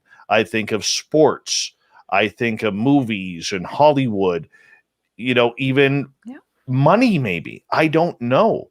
We don't know what's going to happen. I mean, this is where, when my mind starts racing, and as somebody who suffers proudly of anxiety and depression, my mind starts racing on, not trying to focus on the negative, because I think there's going to be a lot of positives, but man, there's a lot of secrets that need to go. And we're going to become more fearful of people, in my opinion, if this happens, Geraldine. And I don't want to be fearful of my neighbor. I don't want to be fearful that if I decide to take my son to Disneyland, that there's going to be things happening there because of what's going on the planet, or even my grandchildren, if I have any in the future. I don't know. Well, it's really up to us. I mean, we see all of these things that are happening in the world around us, and we tend to go into this state of victimization. We begin to feel victimized in our environments, in our communities, even within our own families, because we have different opinions about things. And that's really one of the biggest flaws of human, is that the ego, the identity, wants to be right, or it wants to be correct, or it wants to be acknowledged in whatever it thinks. And really, a part of evolution, a part of maintaining the wellness of the whole, is that we begin to work in a team, as opposed to I am right in my ideas, and what I do is the right thing to do. And we begin to say, hey, what does this brother need, or what does the sister need right now? How can we support? How can we allow for less suffering of the neighbor, of the person next to us? Because their suffering is our suffering. As you can see, we're afraid of them because they're going to do something crazy. Why? Because they're suffering. They're afraid, and they feel helpless. They don't know what else to do. They think that's the only way. So we need to educate. We need to think about how to begin to work together. And so, to me, this is actually the most important conversation that we should be happening right now. With all of the unknown possible things that could be happening in the world around us, how do we cope with things that we're not prepared to hear? We begin to deal with the parts of us that want to control the things that are happening outside of us. Here's the bottom line. We can never control the things that are happening outside of us, ever. We can only control ourselves. We can only control the way we feel. We can only control our emotions and how we react to those things. So that is where our power lies. If the human race wants to get to this next level in a way that is healthy, well-being, and in one piece, we have to remember that and start applying that, because the fear is actually the greatest way to control the masses. It's been that way since religion was created, since political systems were organized, since and the Industrial Revolution was created, all kinds of things in order to maintain people compartmentalized in states of fear. And that is weaponized against us because we don't know how to manage our fear. We don't know ourselves. And that's a problem. That's a flaw that we've been experiencing generationally here. So I think it's time for us to, take things into our own hand and understand how much power we have. Not just the everyday things that happened, but we need to start activating the superhuman, which is our ability to begin to connect with our higher aspects of ourselves that allow for clear intuitive action, something that is more of a collective view instead of a myopic singular view where we're always going to be headed in a direction of self-destruction. And if we doubt any part of that, all we have to do is look at nature. Because when something is out of balance in nature, it becomes self-destructive, right? And so we need to create that balance internally and externally. Geraldine Orozco is here on Spaced Out Radio tonight. Okay, for people who may want to start investigating how to create contact or how to be prepared, what is your advice to them for doing this? Because I don't know what to say to people. I really don't. Well, here's the thing. I mean, contact is available to you at any time, but there are a couple things, and I talk about this in a little course that I'm just putting together about how to do this kind of intergalactic connections. I mean, what is contact? Contact is your ability to communicate with aspects of yourself. When we are having contact, we're connecting with aspects of ourselves. And because we're one, once again, which means that our organism is very complex. It's interconnected with one another. I'm connected to you. I'm connected with every single person that's in the chat and listening to this show right now. We are connected. And we're connected in a very complex way. We're connected in our genetic lineage and what we are, but we're also connected in a network that is invisible, that we tune in to different things, and we tune into information through vibrational frequencies like a radio station, like a radio dial. So it's important because if you're turning your radio dial to a station that has really distorted frequencies, and usually those are informed by fear, parts of us are afraid or insecure about what we're connecting to, we're going to attract that exact same thing into our sphere. We're going to be attracting parasitic aspects because we are parasitic on ourselves. I can explain that more in just a minute. But if we want to create positive contact, we have to have our subconscious mind very clear, and the intention has to be clear that that's what we're coming into. And it's not just that you're happy, you're saying mantras, oming, and hoping for this contact to occur. It goes beyond that. It's the subconscious mind. It's what's happening in your body, emotionally, mentally, and energetically, that has to align with the intention of what you're intending to connect with. So if you want to have that contact, do that work. You need to meditate. You have to clear your mind. You have to learn how to dominate your mind. And you have to be able to do that because you need to understand, in a sense, the difference between deception or illusion and what is real. And it's very hard for us to do that because we think that what's outside and what we're feeling externally is real. In reality, the things that are happening internally and the intuitive dialogue is actually the real communication. So when we can tune into that, our communication will be strong, it'll be clear, it'll be in alignment with what we need. And contact experience is very personal. We're tapping into aspects of ourselves, whatever is in our DNA code, whatever is in that cocktail of DNA that we have either previously been or interacted with, is what will most likely be present for us. So that's kind of a couple little things that I can say on that. All right. Well, that opens up so many different questions, Geraldine. I mean, do you think then internally or spiritually, we know this is going to happen? We know that contact is going to be made. We know it's inevitable. And this is just us now having to open up on our spiritual side to reconnect with our higher selves? Mhm. Yeah. So we're connecting with aspects of ourselves. What I keep hearing with a lot of people that are contactees with experiencers after talking to hundreds of them over the past 3-4 years, they all have some kind of spiritual practice. They have either, it's one or two things. Either they have been fascinated or have this incredibly strong affinity to space and to interdimensional contact from childhood, which means that they have it fresh within them. That means that they're already pretty awake and aware to the existence of other dimensions.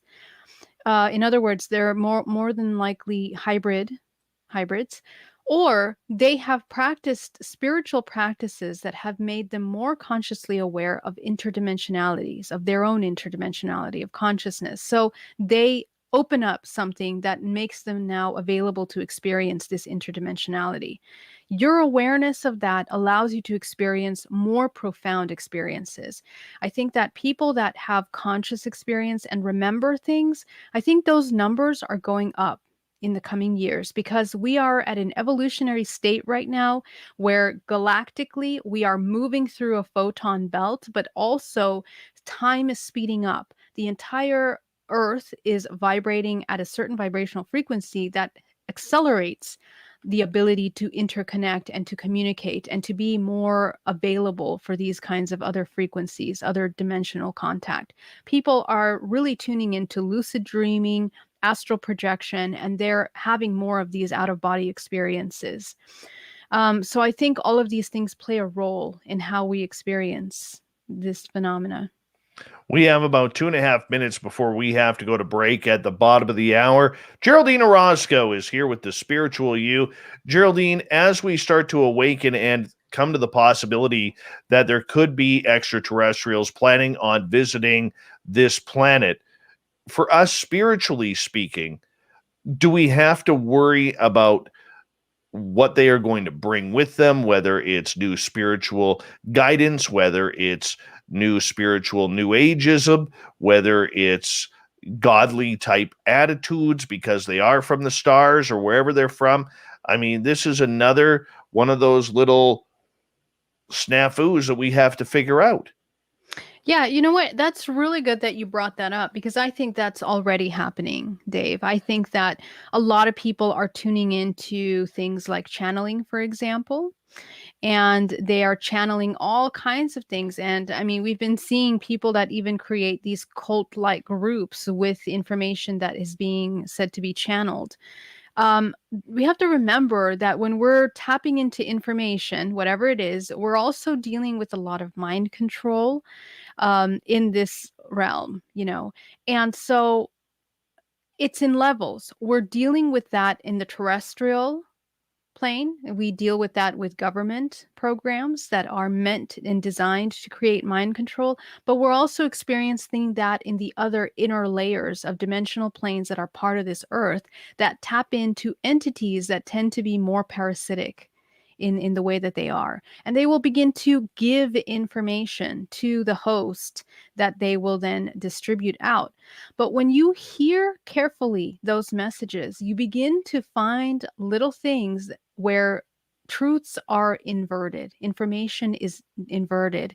And oftentimes I think it's very dangerous to see some of this information put out there, because people take it as a religion. They take it as truth without checking in with their self, with their intuitive understanding of what they're hearing, and without practicing and living that. They depend on the information that's coming through. So I think we're very much at that state already right now, which again takes us to the thing where to the point that we are the ones that have to be in charge of the information that comes in.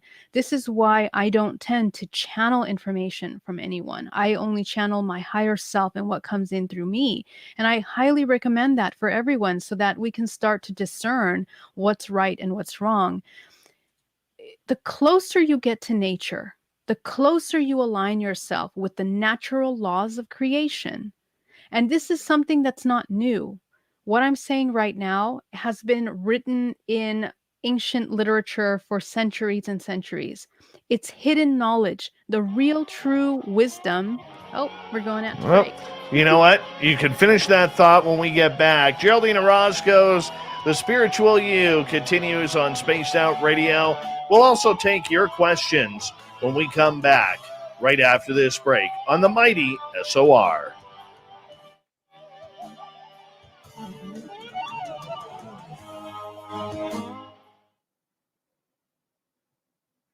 All right, we're clear. Awesome. People are loving you. People are loving you. Love you guys. Love you guys so much. I'm so happy you're here. Mm-hmm.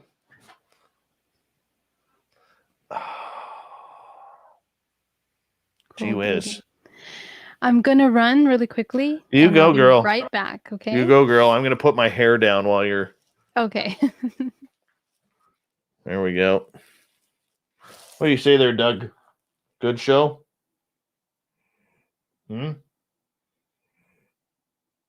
Like I said, dude, no snoring, okay?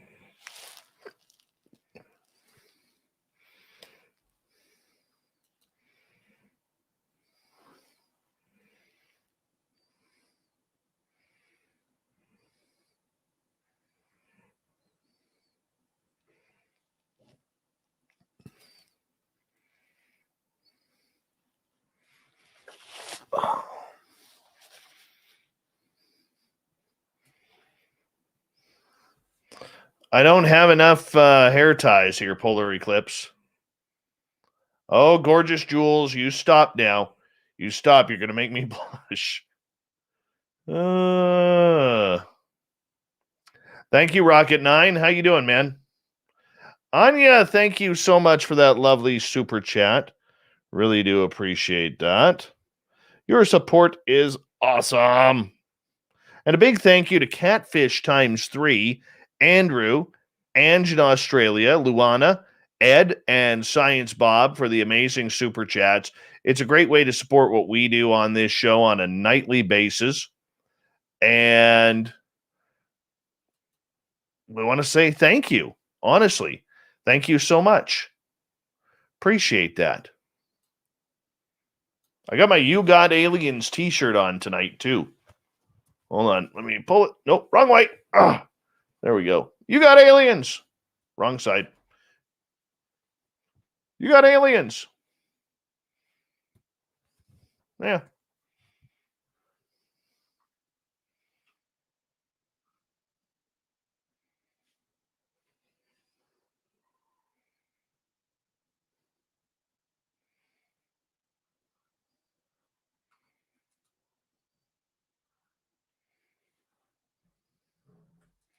Hi, gorgeous Ronnie.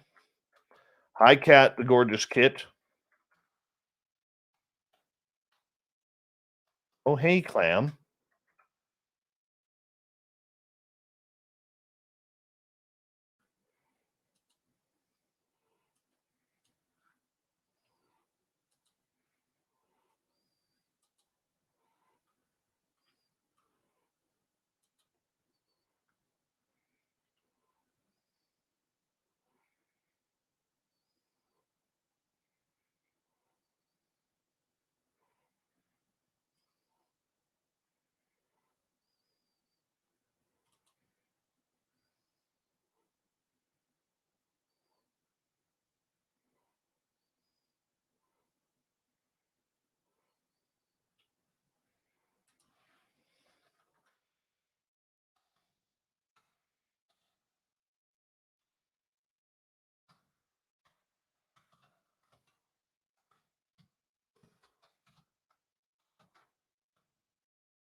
Well, hello, gorgeous Jennifer P. How are you? Kurt Seltzer with a splash of lime. is back, everyone. Splash of lime.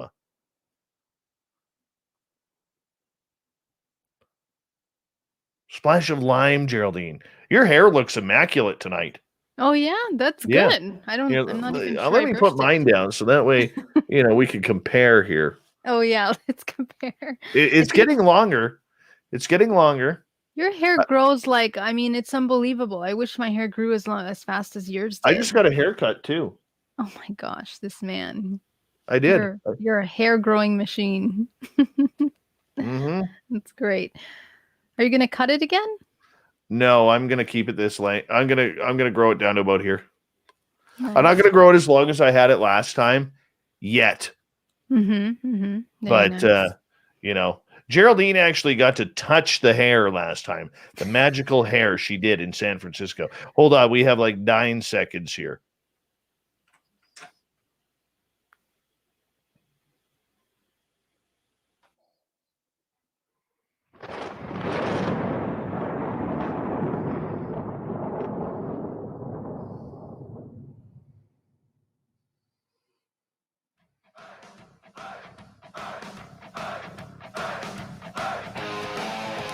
We passed the halfway point of Spaced Out Radio tonight. My name is Dave Scott. Thank you so much for taking the time to tune us on in. We really do appreciate earning your listening ears. We want to remind you that if you've missed portions of this show or others, you can check out our free archives by going to youtube.com/Spaced Out Radio. Just do old Davey the favor, hit that subscribe button. Our website is spacedoutradio.com, where we have a plethora of features for you, including rocking out to Bumblefoot and reading up on Captain Shirk's SOR Newswire. Follow us on Twitter at Spaced Out Radio and on Instagram at Spaced Out Radio Show. We continue on tonight with Geraldine Orozco from GeraldineOrozco.com and BayAreaMeditation.com. And we're talking UFOs, aliens, all night long with this lovely young lady who, there's not many people who have better hair in this business than me, but Geraldine is one of them. Geraldine, welcome back. Hi, thank you again. I know. I can't even look at you. Your hair is so nice. On it. Anyhow, moving forward, look at you. You're starting to blush now. It's awesome. Awesome. Anyhow, as we move forward here, for those who are just tuning in, of course, we have been really looking into the entire phenomena of what happens if contact is made, what happens if we have a date, what happens to the people on this planet. Are we going to be more spiritually advanced? How do we dig into ourselves to potentially think that we could have contact within the next 5 to 30 years? Yeah, so I think like what we were talking about earlier is about preparing our minds to be okay with the things that we are unknowing, that we don't know about.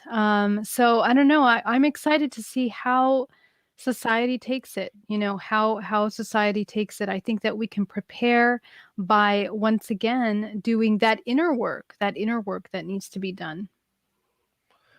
When you start preparing yourself, is this meditation? Is this part of our spiritual enhancements that we try and do for ourselves, or where does it come from?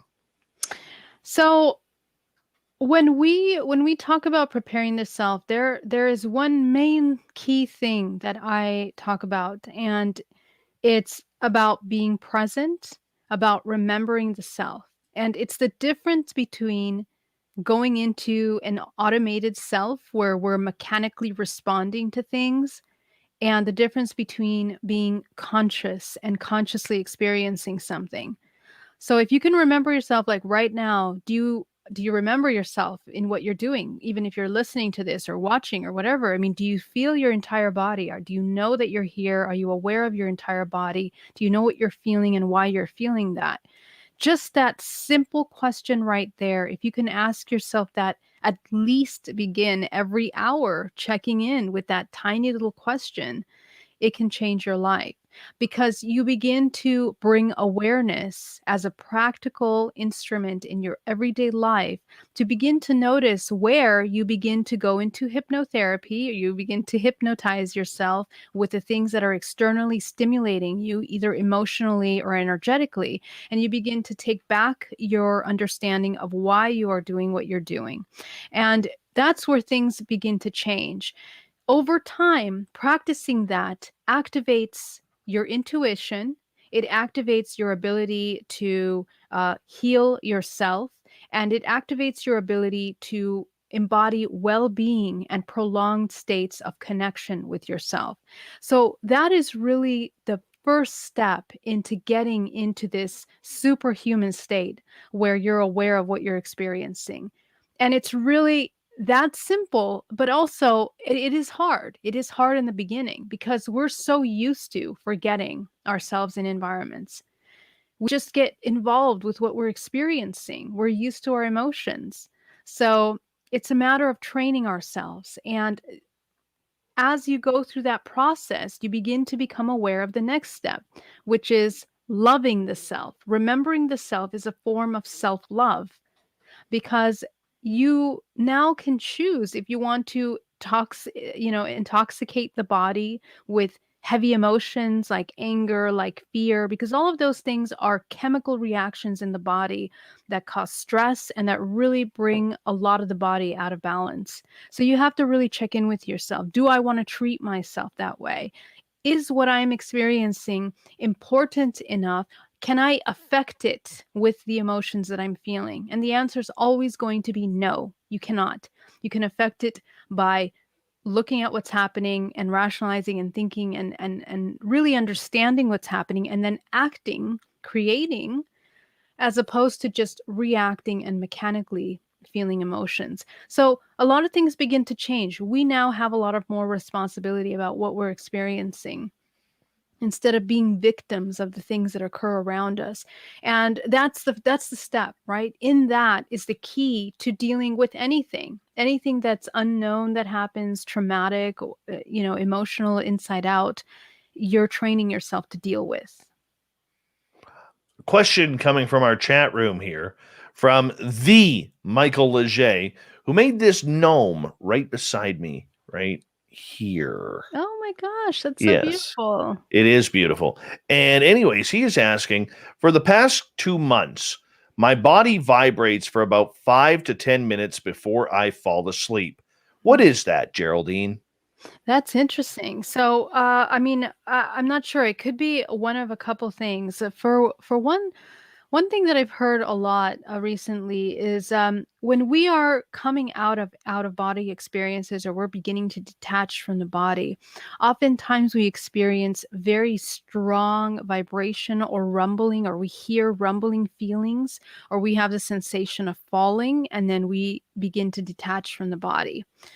Um, Another thing that could be occurring there, and as a Qigong master, what I experience is that when we have too much heavy energy in the body that's locked into the body, not being moved through the body, at the end of the night, when you're relaxing, all of that stress that you've kind of been ignoring or suppressing throughout the day kind of comes up. And so now it comes to surface.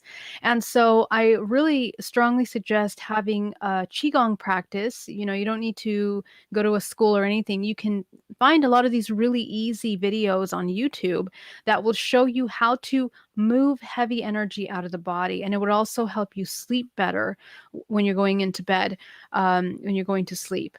I think that astral projection, astral travel, lucid dreaming is actually the most important part of our spiritual work and our spiritual evolution. So that when you begin to feel that, try to connect with the body. What is it telling you? Are you detaching from the body into the astral plane? Or are you trying to release energy from the body? So take a look at what's happening, connect with your body, and intuitively try to see what's going on there. All right. I don't see any other questions here right now from our audience, but they will come through. They will. They always do. Yeah. So when we start preparing ourselves for trauma or what anxiety, whatever it may be. Like I know for myself, being somebody who is anxious in life, when I have something that I don't want to do, I can feel that timidness or that anxiety building up an hour, 2 hours, and I might not even know that it's going to happen. I could just feel something is going to happen. I'll give you an example. A couple weeks ago, my ex-wife, I woke up to a text message from my ex-wife asking me about my daughter. And I was like, before I even opened the message and just saw the name, I was like, oh my God, it was like 0 to 150 miles an hour within 2 seconds flat. Because we're prepared for that damage, that pain and that heartache. Now thankfully, it was that my daughter had enrolled in college and needed some help. So absolutely, I have no problem doing that. I don't have a lot of money, but whatever money I do have will pay for college because that's just the dad I am. But I mean, the fact is we prepare as humans for the negative. We prepare for that worry. We prepare for that fear. Okay, what do we do next? Whether it's high trauma like a forest fire or whether it's potentially aliens coming in the next few years, we have to prepare for it. So how do we calm ourselves to think rationally in regards to these real life situations? Well, one of the things that I discovered early on in my journey is that I was categorizing things as good and bad and right and wrong.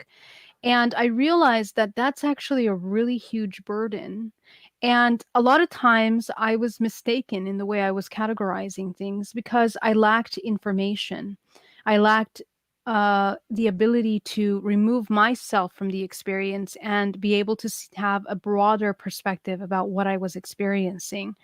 So when that happens, when we are completely identified in what's happening, oftentimes we end up just assigning from what we know, and we categorize those experiences as good and bad.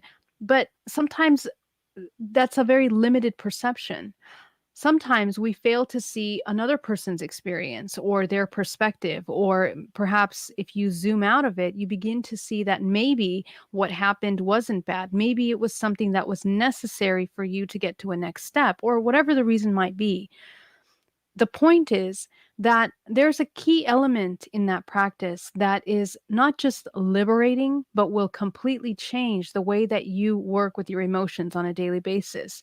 And that is to detach yourself from having any expectation or from applying meaning to something. Because when we apply meaning to something, we're only doing it from what we know.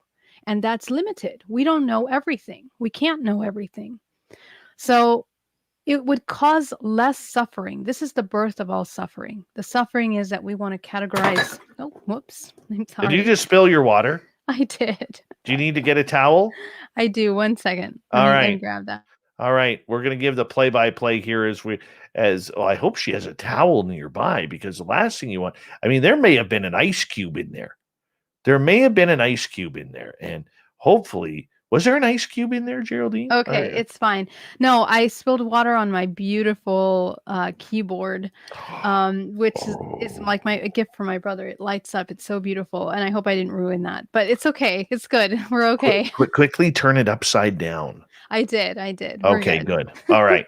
Sorry, guys. So anyway, when we apply meaning to things, then of course we're limited in what we're experiencing because we're only looking at it through that perspective. So a more liberating and more flexible way of experiencing things would be to not apply meaning immediately, to just observe.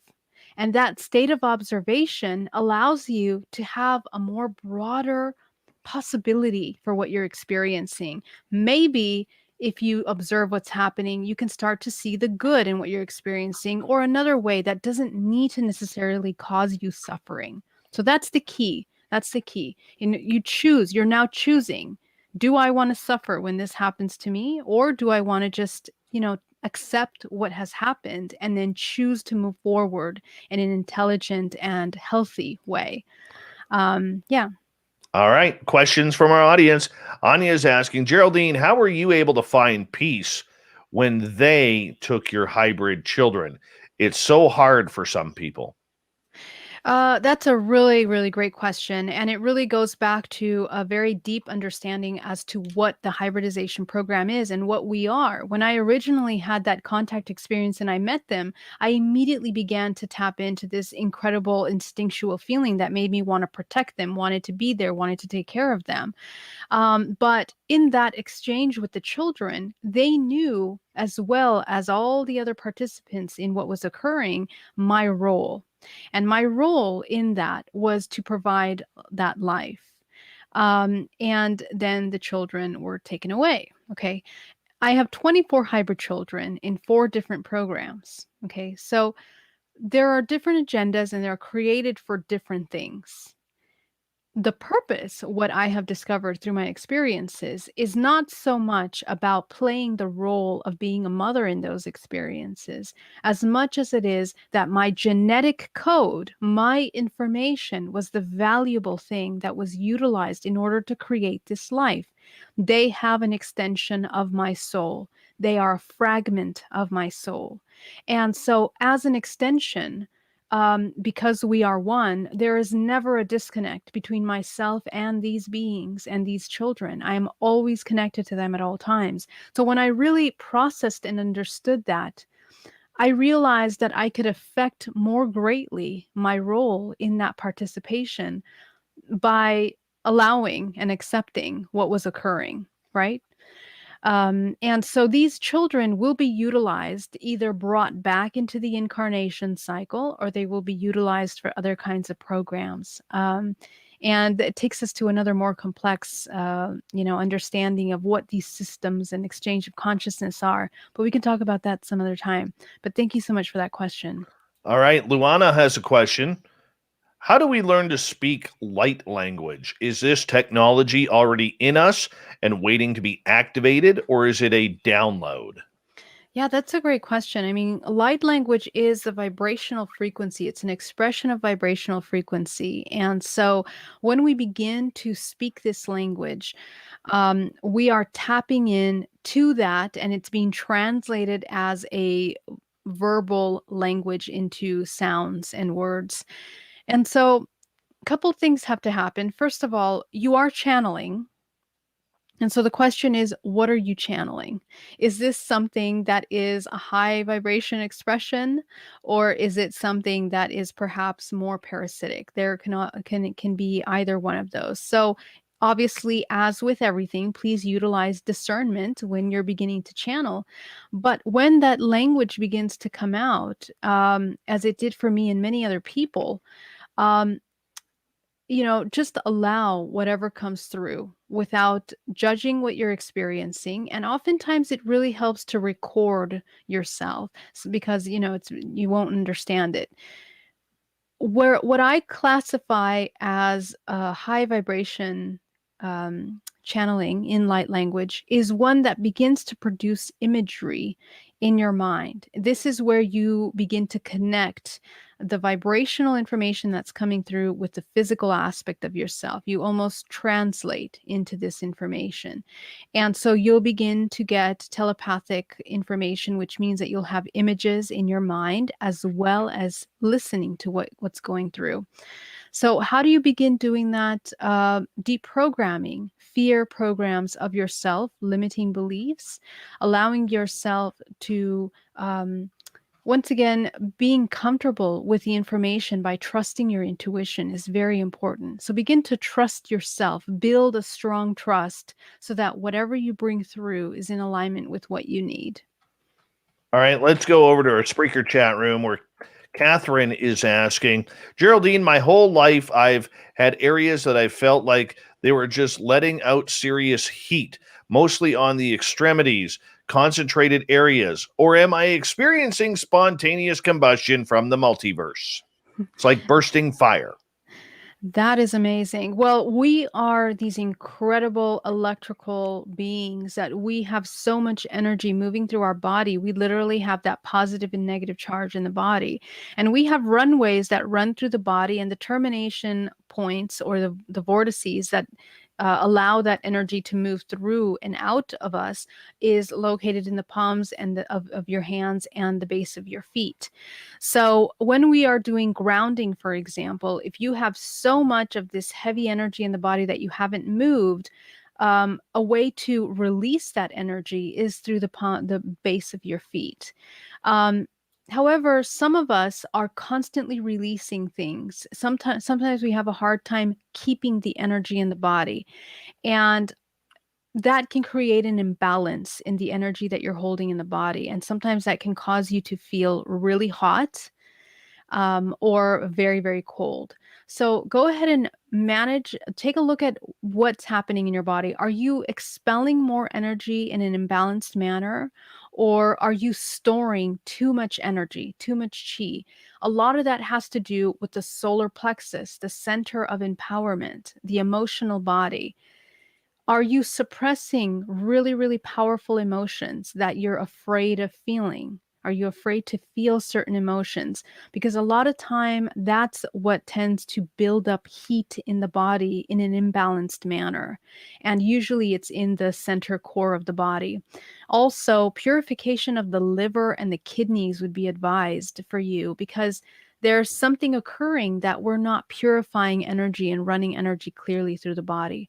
I suggest to create a good energy exercise where you're imagining energy coming through the body and grounding it down into the earth before you go to sleep. Okay, just balance the energy in the body in that way. And always remember that you maintain your energetic protection around you. Be aware that you can open and close the vortices in the hands and the feet when necessary. So just tune in with yourself and see which one of those you need more. Okay. All right, we've got about 3 minutes to go here. Let's get to Andrew's question. He is asking, are we returning to our bodies if we are having the felling dreams? I'm going to assume that means falling. I'm not sure what felling means. Yes. When we have the sensation of falling, usually it's when we are detaching from the physical body.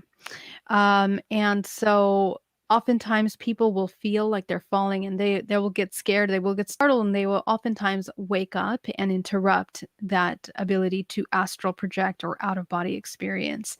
So oftentimes, if you're trying to experience out of body experiences, I would suggest that train yourself to allow yourself to fall. Now, and this is going to be funny, but some ways that I've learned to train myself in those experiences is literally to feel, this is going to be funny, rolling off the side of your bed. Put some pillows next to your bed, okay, blankets and pillows. And before you go to bed or in the morning, literally roll off the bed onto the floor, onto the pillows. Make sure that you have something to catch you, that you won't hit your head or anything. But when you do that, you begin to feel more comfortable with moving through. Yoga is also really good because you learn how to dominate the body in a handstand or doing exercises like that.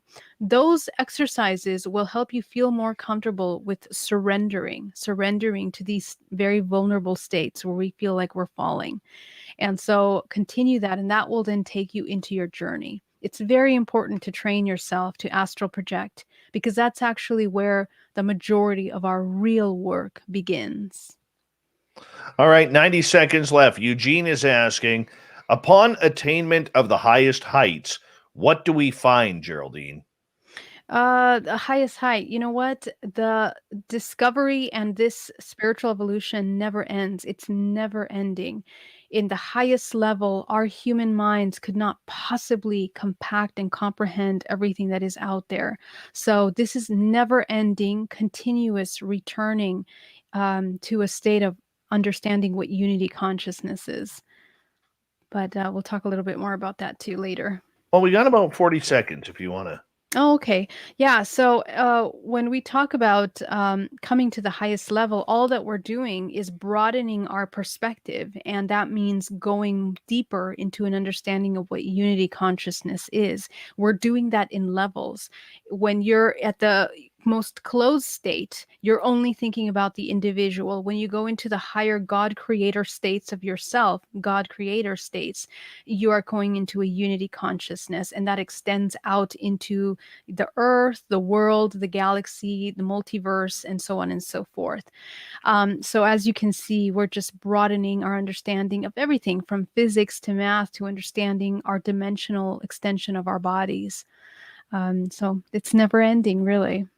We have Geraldine Orozco for another 30 minutes here on Spaced Out Radio as she comes in near the beginning of each month. For the spiritual you, her website, GeraldineOrozco.com, BayAreaMeditation.com. She's based out of San Francisco, California. We'll continue with audience questions and much more. Don't forget, we also have the Magic 8 Ball to kick off the bottom of the hour as well. Spaced Out Radio continues after this.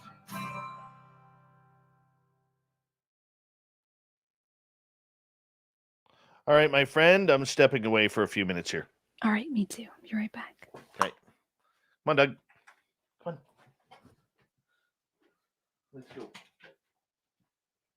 Let's go, buddy. Good boy. Thanks, Dan. Come on. Other side.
going, bud? Huh? Where are you going? Gonna come over here? Huh? You come over here? Or are you gonna lay down over there? All right. Want to remind you that let's see here. I'm pulling out the old winter blend here from Mighty Moose Beard Oil. This is my beard oil that I use from mightymoosebeard.com. Gary the Dutchman sets me up all the time. Just throw a little dabs right in there. That'll do it right there. Oh, that looks good. And just massage it in. Just how easy it is. Just massage it into the beard. Oh, that's nice. And for the ladies out there, you can massage it into your hair. It's all natural, no chemicals, helps your hair grow, helps prevent split ends. MightyMooseBeard.com is the website. Gary the Dutchman's going to give you a deal too, people. If you go and use promo code SOR2019, you got your choice of the original blend, the smoke, what is this one? The winter blend, the True North blend, which I love as well. And it just really, really amps you up. And it smells great, makes your hair just do wonderful things. And you don't have to worry about it because you can shake your head all around and your hair still looks beautiful. MightyMooseBeard.com. Go see Gary the Dutchman. Right? It works. It's great. I love it. Smells great. Bumblefoot uses it. So it's always a good product to have. And MightyMooseBeard.com is the website. Use promo code SOR2019 and you guys will be caught up, smelling good, looking good, and feeling good with Mighty Moose Beard Oil. All right, Geraldine, we're on here in like 15 seconds, so you might want to turn your camera on. I'm here. There you are. Thank you to Bigfoot Rob, Vin, Anya, Catfish, Andrew, Ange, Luana, Ed, and Bob for the super chats. Here we go.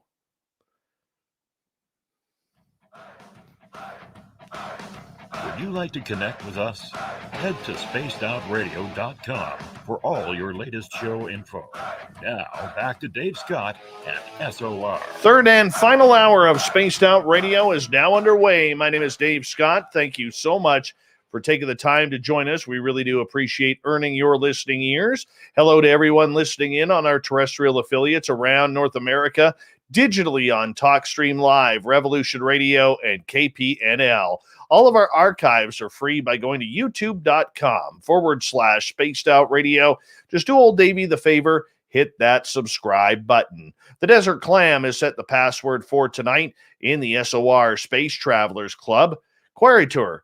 Quarry Tour is your password. Use it wisely, space travelers, as the Clam sets the password each and every night right here on Spaced Out Radio. Our website is spacedoutradio.com, where we have a plethora of features for you, including rocking out to Bumblefoot and reading up on Captain Shirk's SOR Newswire. Follow us on Twitter at Spaced Out Radio and on Instagram at Spaced Out Radio Show. For the final time tonight, from BayAreaMeditation.com, GeraldineOrozco.com, we have Geraldine Orozco and The Spiritual You. It happens here at the beginning of each month where we find our Zen and our Chi. And Geraldine, we always love it when you're here. Thank you so much for taking the time to join us.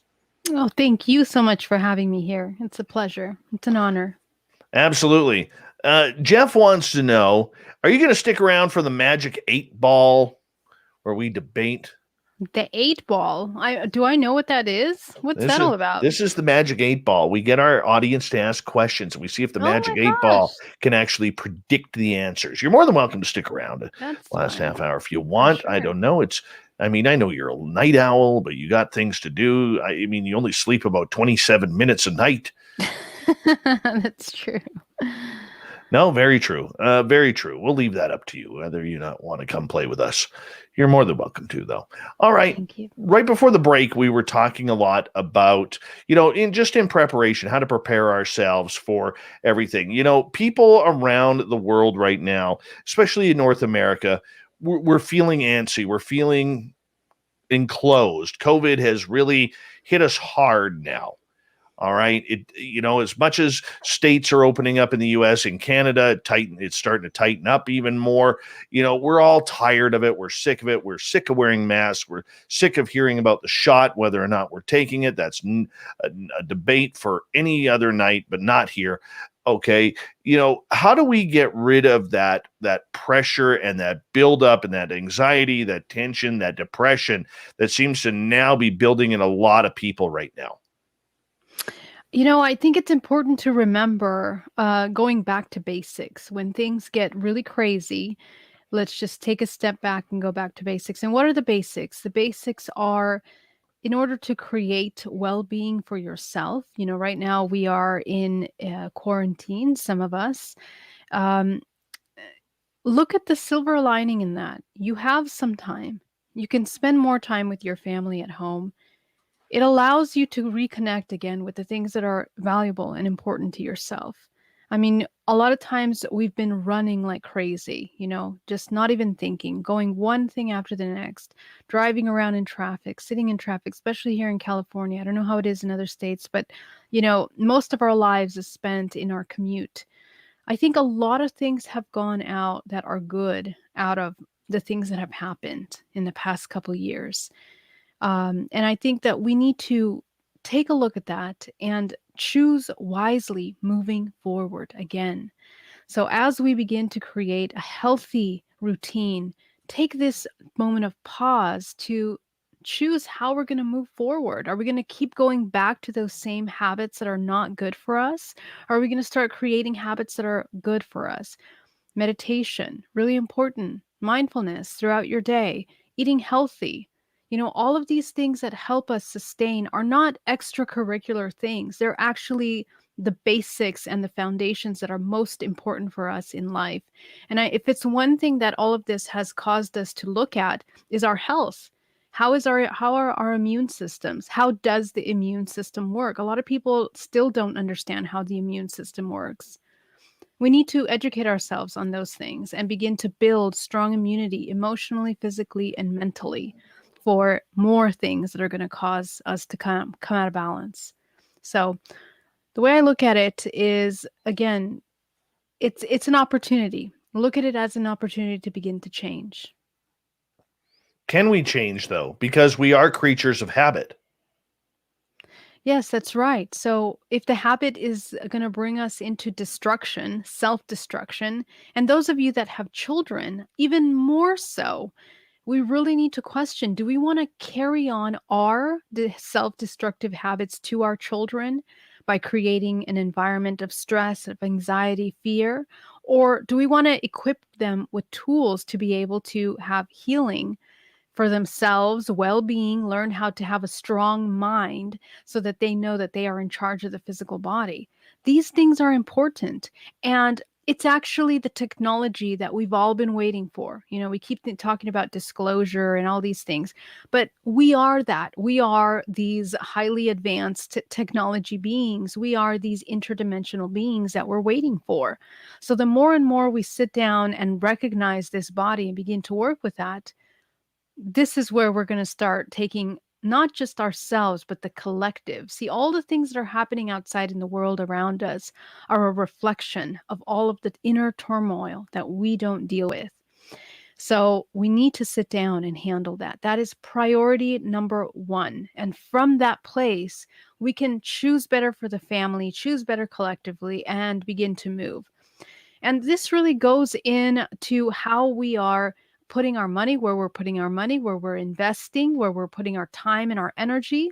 Are we sitting at home watching TV all day, looking at toxic television or news or things that are pulling us away from important things?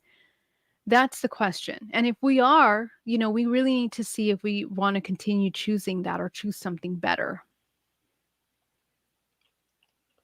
We, as a society, want to relax. I think that's why we dumb ourselves down by watching TV. I'm guilty of it. I'm sure many people are. I mean, I think it all depends on what you're watching too. Lord knows I can't take any more home reno shows. It's driving me nuts right now. I just want to paint everything and tear down walls. and I'm not constructive whatsoever. Dave, you're so funny. Oh my It's gosh. true, though. It's true, though. You know? Oh, yes. Well, it's true. We want to escape, and that's just the thing. It goes back to the question you asked me about earlier. How can we stop being fearful of things? And it's about what we're applying meaning to. If we think that the things that are happening in our life are stressful, of course we're going to want to run away and run away from that, hide somehow, suppress our emotions by escaping, whether it's through self-medication of some kind or, watching something that will hypnotize us away from those emotions. But that's just the thing, people. You are a victim and you are a slave of that fear. You have now become a slave of that fear because now every action that you take is in order to avoid this fear. So that's your life. So is that what you want your life to revolve around? Or do you want to come into a state of expansion? Think about when we are in the feeling of being in love, the study of bliss, right? When we come into a state of gratitude, of bliss, we are not only more creative, but we're healthy. We have more energy. We are more vibrant. We can do more things. Look at us. We are in a state of victimization, fearful, at home, depressed, not moving, stagnant. So all we have to do is just get really real about what these choices in our life are doing, how they're affecting us and those around us, and begin to take responsibility, right? And remember, like, we're an interdependent race. I mean, everyone is part of one another's lives. So if we continue to bring our whole family down this path, we're neglecting the way our children feel when we're escaping. We're ignoring it. We won't even be able to recognize that feeling in our children because we're so disconnected from ourselves. Do we want to cause violence in that manner to our children? Because that's what it is. It's violence towards ourselves and violence towards others. The Michael Leger is asking, what do we do to protect ourselves from fearful people? Oh, that's a great question. But again, the fear that we see in others is fear that we have in ourselves. Otherwise, we won't be able to recognize that. So, again, what is fear? Fear is separation. We believe that something outside of us is unknown, and because it's unknown, we want to separate ourselves from it. We want to hide from it. We want to protect ourselves from it. So our mentality is, again, individual. It's very limited, and it's not looking at truth. It's only looking at one possibility. So if you begin to pan out a little bit and take a look at what you're experiencing here, you begin to notice that there are many untruths that you're buying into. Your own untruths about the way you feel and why you feel that way, and what's being told to you, what you're experiencing. So if you begin to look at those and notice what parts of those things are not really taking true energy from you, you can choose. You can choose not to feel fear. You begin to feel maybe compassion for yourself and the emotions that you're feeling, compassion for the other person that's feeling fearful, because you see, you recognize that, you know that.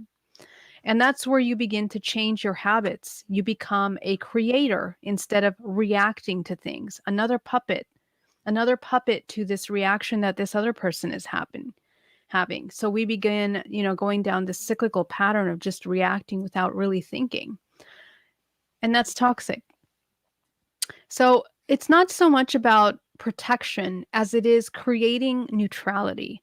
The highest form of protection is for you to come into a state of neutrality by knowing your own fear, what causes fear in you, and becoming very acquainted with those things and questioning each one of those things that you fear to see if, does it help you to feel that fear? Does it change something for you to feel that fear? The answer is no. So instead of feeling that fear, what can you feel, or do you need to feel anything when you see this happen, this unknown happen, that would be productive? And the answer is always going to be a neutral perspective. When we come into neutrality, it's the highest form of the protection of creating a neutral space for you to be truthful with yourself and the things that happen around you. Geraldine Orozco is our guest tonight on Spaced Out Radio. There's a lot of people wondering out there, how do I move on? How do I, live my life? Give an example with myself. I refuse to accept that what we are seeing is the new normal. New normal is me being able to see my parents, or the normal is being able to see my parents. Not having to worry about my getting a text message from my nephew tonight who says, I have a wedding date scheduled with my fiance and it's in 2022. That's if everything works out and we're allowed to travel. I mean, sitting at home is not normal. Wearing a mask, whether you believe in it or not, that's not the debate. It's not normal. And we're trying to normalize what we are going through. There's a huge part of society that is. And I can tell you point blank, when if I'm watching TV and I see companies where they're advertising, certain things, trying to play on the fears of people, I refuse to shop there anymore. I refuse to bank there anymore. I've sent emails out saying, guys, what are you doing? This is not normal. Normal is being able to live, take your dog for a walk without having to separate the path because you might come 6 feet or within 6 feet of somebody, and I worry about that. And I worry about, the way people are treating each other right now with a lot of disrespect and disdain, all because we're supposed to panic over this horrid disease that has claimed so many lives. And I'm not a denier of the disease. I think we got to clarify that, because the minute you ask questions, people automatically accuse you of being a COVID denier. But I just want to get life back to normal, and I'll do whatever it takes to do that. But how do we move on? How do we, when we're dealing with people and we're dealing with this high tension anxiety and questioning our spirituality, how do we grab it by, the short hairs and make things back to normal? I mean, this is where we start to look at the structures of our reality and who runs these systems and begin to question them. Right now, we are going through a major awakening, again, as we mentioned earlier. And this is the very beginning point of a transition that will last a long time. This is just the beginning. Okay, so what that means is that we have to start deciding, what we want to do, because the people that are running a lot of these things, that are in the control, in the know, in the say of these things, um, there's a reason for all of these things. The more that we pay attention to the companies that benefit from these moves that are occurring right now, the more we'll know where not to go, as you mentioned. And I'm exactly the same. I mean, to me, it's unacceptable that every other commercial on TV is a pharmaceutical company, or they're pushing out these agendas constantly and constantly to the public. So we really need to turn off the things that are continuing to tell us this. Defund those programs, defund those organizations that are pushing these agendas.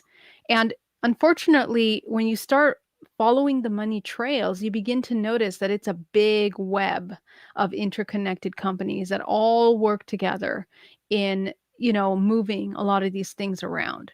So in my opinion, the next step is for us to become more independent, self-dependent when it comes to health, when it comes to well-being, when it comes to the things that we need in our life, and to pull away from that technology that is harmful, that is spreading out another kind of virus, which is disinformation and constant ideas of separation and compartmentalization, because that's the best way. Again, when you make people feel isolated, helpless, lonely, confused, of course it's easy to control you. Of course it's easy to tell you what to do or what not to do.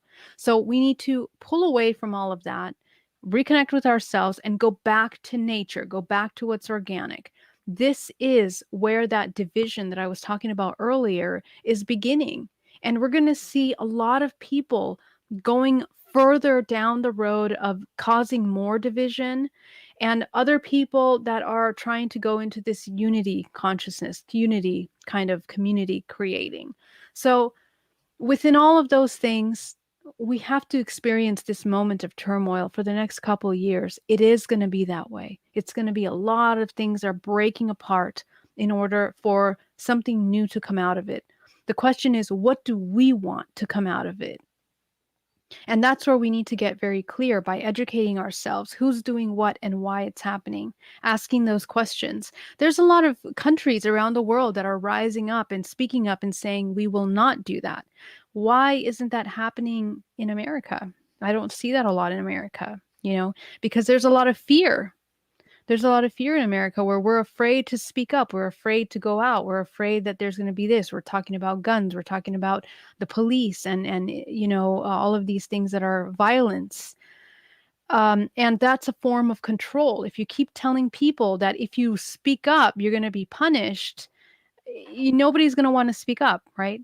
So we have to, in a sense, it's not a matter of creating riots or going out to create violence. Absolutely not. But we have to intelligently move the masses in a way that is organically going towards something that is pushing away from these agendas that are toxic.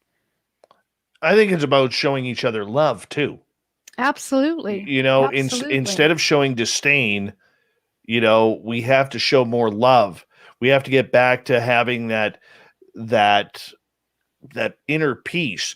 I don't know how many times over the last year where I've had so many people, come up to me and say, well, this is awkward. We're supposed to shake hands right now, or we're supposed to have a hug right now, and we can't.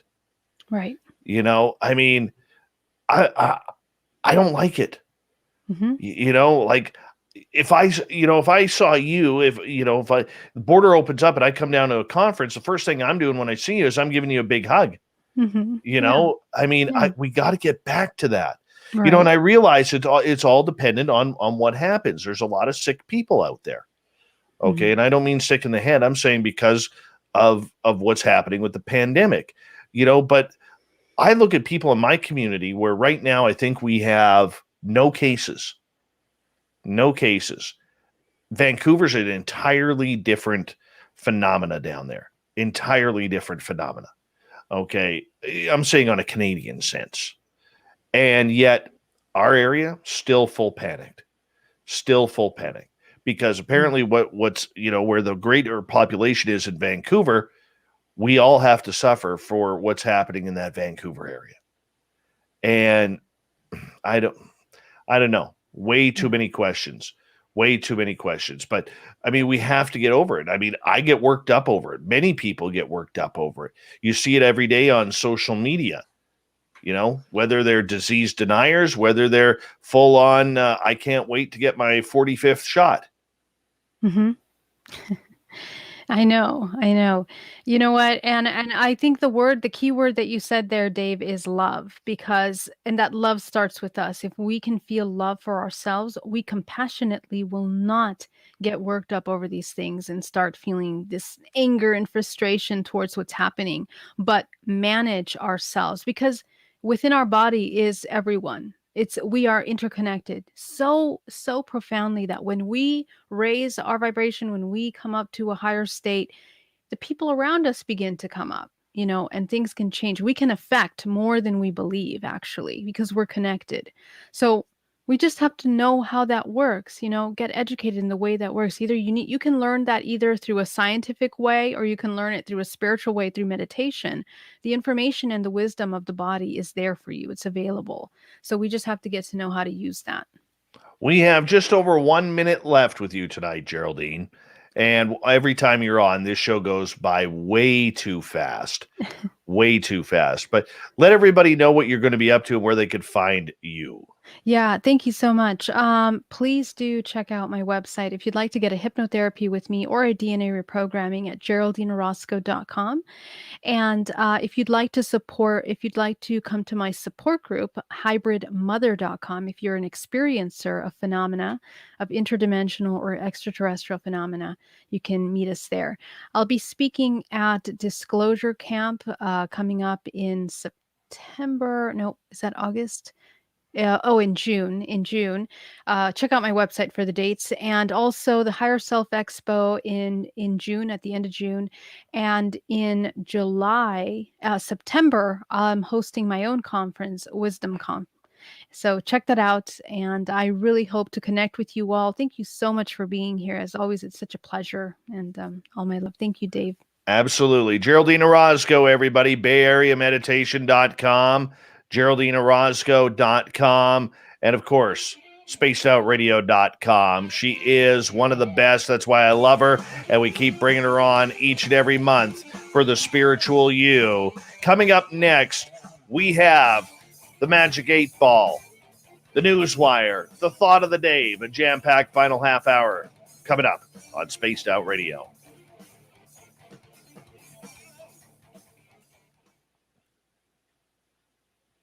Beautiful show. All right, David, thank you so much. So much fun, and shout out to everyone that tuned in. Yes. Yes, you got a lot of love tonight. Thank People you, guys. finally Love loved you. seeing you on camera. And your hair looks great. It's so Great. much fun. You too. It was so good to see you. Hey, one quick question or one quick comment before I let you go. Ben from UFO Garage, Ben and Joe, I think you met them in San Francisco with us. Oh, yeah. Yeah, they want to bring you on their show, number Oh, one. that's cool. Yeah. And number two, Ben is putting together the T-shirt part of the website because that's what he does for a living, is web development. So with that, yes, the other day when I was asking for the password, Yeah. I was able to find the password, and I gave him access to help you out and to get the store up and going. And if there's anything that you need him to work on with you, he's more than willing to help you out. He doesn't want to step on your toes or anything that you built so far, though. Oh, yeah, absolutely. That's great. Maybe I'll connect with him through email then. I think I did see that email with them, and I think we did set something up. So let me connect with him, and then I can talk. Yeah, that's Okay. great. Cool. All right, You are the best. You are the best, and much love to you. I'll let you go and get some R&R in while I got to warm up the Magic 8 Ball to make sure it's all ready for some predictions. Yes, have fun. Bye. All Much right. love. Good Much night. love, my dear. Take care. Geraldine Orozco, everyone. Geraldine Orozco. Yes, we love her around here. We do. How awesome is she? Honestly. How awesome is she? I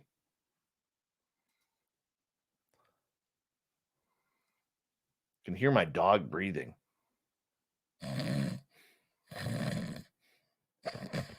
Gee whiz, Doug.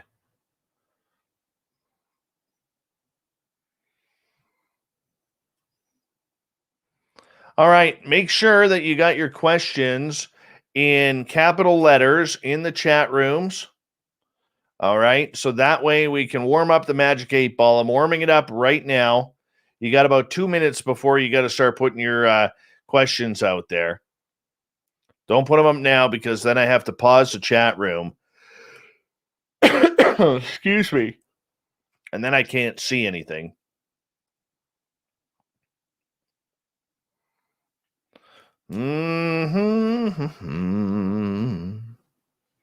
Warming it up. Warming it up.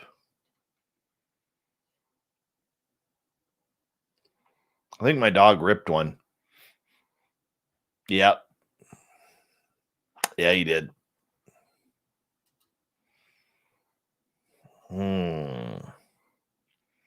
That's not nice. That's not nice at all.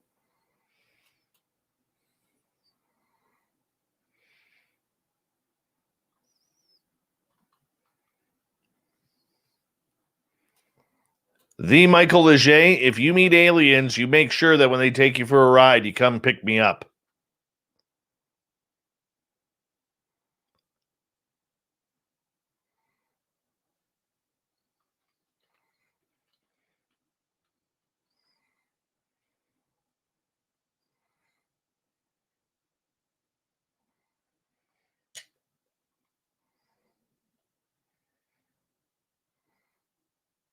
Oh, terrible times. I will blame the dog. I will totally blame the dog. And I don't have a giraffe. I'd like a giraffe, but I don't have a giraffe. Oh, that's terrible. It's starting to subside right now. That was sour. It's terrible.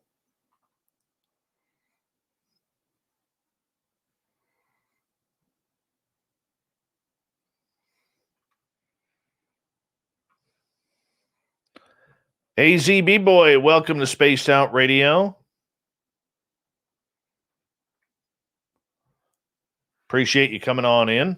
I want to say a big thank you to Bigfoot Rob, Vinster, Anya, Catfish times 3, Andrew, Ozzy Ange, Luana, Ed, and Science Bob for the amazing super chats tonight. Thank you so much for your love and support of Spaced Out Radio. Thank you to all of our brand new subscribers. I checked it out tonight. We're at 11,379. Getting close to 11,400. Getting close to 11,400. Let's do it. We're going to get this going here in about 20 seconds, and we're going to make sure that we have a good time here. So stick with us because we're going to get going here. Like 5 seconds. I'm going to pause now.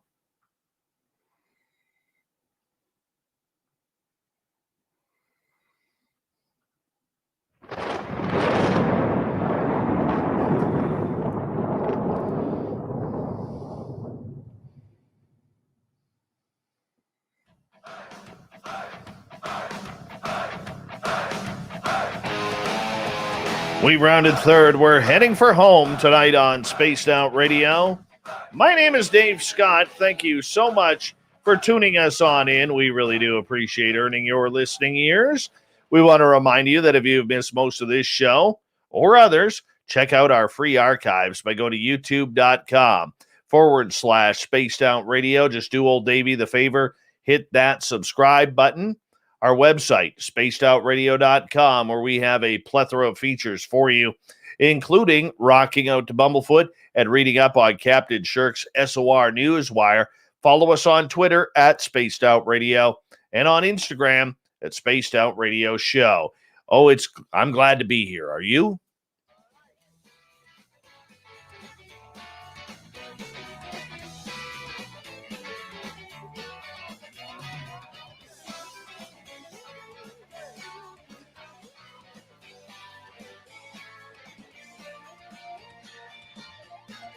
Oh, it's that time once again where we're going to bring out the old Magic 8 Ball. We got some questions if you're in one of our chat rooms during the show where we are going to get into the Magic 8 Ball to see what kind of predictions that it can make for our listeners tonight. We're going to start off with the Michael Leger.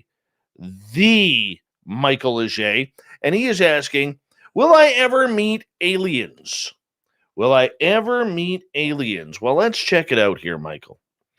Magic 8 Ball says, ask again later. Probably not right now, Michael. Probably not right now because they're just not there, my friend. They're just not there for you. You don't have all them aliens just yet. You don't have them all. All right. Let us move on here as we continue on with the Magic 8 Ball. We really do appreciate. By the way, AZB boy, welcome to our chat room for the first time. We really do appreciate that. All right. Other questions coming from our audience. Let's see here. We got none. We don't have any questions. All right. Vinny is asking, here we go. Vinny is asking, did Paul McCartney actually die in 1968? Big conspiracy about that, whether or not it's Paul or Fall. Here we go. The answer is, you have my pity, Vinny. You have my pity, which means that the Magic 8 Ball feels sorry for you for asking such an obtuse question. Yes, Vin, I apologize for having to use the word obtuse and your name in the same sentence, but apparently the Magic 8 Ball wanted me to. It does not agree that Paul McCartney died in 1968. He's still alive. Joe in Joe's Maine, he's got aliens in California. Joe is asking, will Dave get abducted by aliens this week? All clear, which means nope, not happening. Nope, I'm not getting any aliens this week.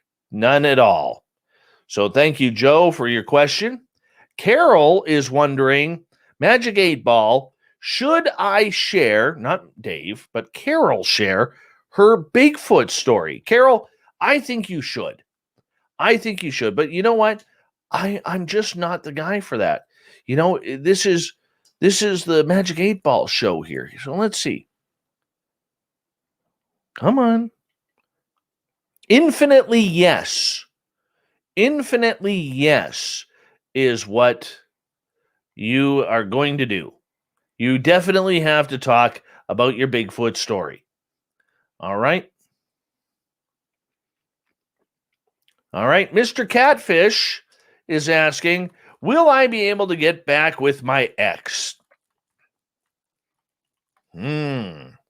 Love question here, Magic 8 Ball. A love question. Will there be a mended heart relationship here?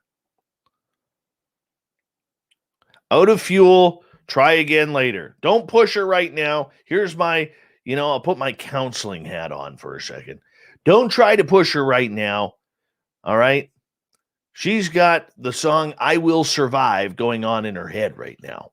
Don't try to push her. Let her come back, and eventually she will. That's why we're out of fuel right now. We're trying too hard. Don't try so hard. It will happen. Down in Australia, Ozzy is asking, my mom tuned in today for the first time. Will she tune in to Spaced Out Radio again tomorrow? Well, you still haven't let me know how tomorrow is looking because you're in the future. You should be able to tell me. Living in Australia, you're 15 hours difference from me. So right now, it's well into the afternoon for you. I'm curious what you're making for dinner. Please let me know, Ozzy. But the Magic 8 Ball says, what do you say there, Magic 8 Ball? My sources say no. No, Mom's not tuning in tomorrow. Darn it. All right, Bigfoot Rob is asking, will Vinny in our chat room ever get to meet Geraldine? The answer is out of fuel, try again later. Try again later. Okay, come on, Magic 8 Ball. You're not doing too well tonight. So I don't think Vinny's going to get to meet Geraldine anytime soon. We'll ask that one in about a month. How about that? Fast Hemi is wondering, does Vinny have a wooden leg? Well, let's find out if Vinny has a wooden leg. Magic 8 Ball? Ask again later. So in other words, he hasn't been decapitated just yet. Sorry. I know that feels bad. Vinny's probably happy because he still has 2 good legs. But we must ask a question. All right. Mr. Catfish wants to know, will I get back with my ex who got abducted? Okay, so we're adding to the question now. At first, it was about getting back with the ex. Now about, her abduction stories. Let's find out. Batteries are low. Yeah, same answer, man. Got to let her come back. Maybe sing her a song. And not one of that Timmy T's One More Try or anything Kenny G. You don't want any of that. You don't want to bring that into your household. Nothing country either. You got to hit her hard with some Steel Heart. Never Let You Go. That's the one. That's the winner right there. If you can hit that high-pitched sound, you're a winner each and every time. Steel Hearts, Never Let You Go. Always wins. Jenny is asking, will the men in black visit Dave in the future? I'm calling it a no because they haven't yet. Intel looks good. Uh-oh. Maybe I should prepare for the men in black. Andrew wants to know, Magic 8 Ball, does Geraldine say no to marrying Vinny? Because Vinny has a little bit of a crush on Geraldine. Vinny's in our chat room. Out of fuel, try again later. That's a big, big no right there. D. Swagger is asking, am I going to get a new cat, Magic 8 Ball? Well, if you got a good home to get a new cat, for sure. My suggestion is go to the pound and get a couple of older cats, maybe 7, 8 years old. You know, they're still going to be around for 8, 10 years. Give them a good home. They deserve it.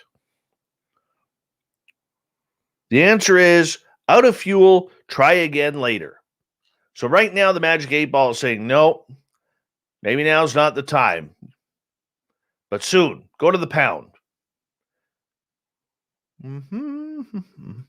Bomber is asking, Magic 8 Ball, were dinosaurs real? Signs point to yes. Signs point to yes. All right. Thank you there, Bomber. Let's go to the Michael Leger. Will Dave become someone's pet? Not today, Sheriff. Not today. Typical Watch is asking, will I ever see a ghost? Let's see what the Magic 8 Ball says.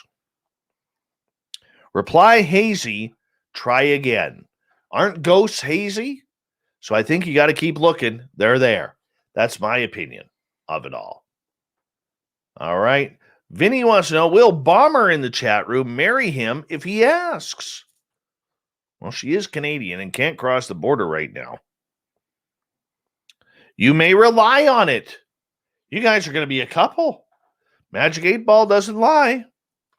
Susan, will Dawn be able to herd her goats to Joe's? Infinitely, yes. Yes, those goats will go from Alberta to California. All right, let's see what else we got here, because we are running out of time. Let's see here.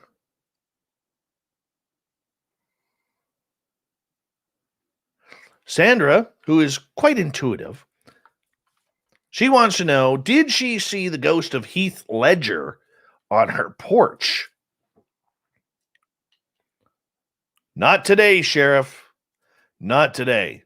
It was a bad impersonation of a ghost, because you got a crush on Heath Ledger still. He was handsome. Fantastic hair.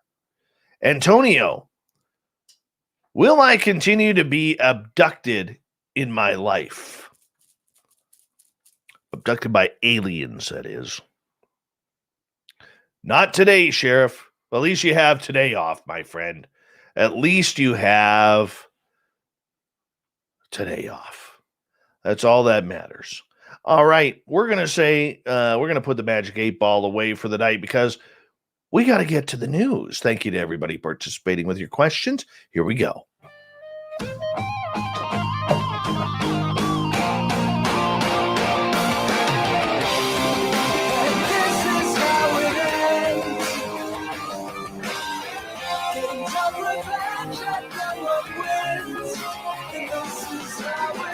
The news is always changing, which is why we bring you the SOR News Wire, the back end of every show, where we get to the weird, the strange, the wacky, and sometimes the demonic.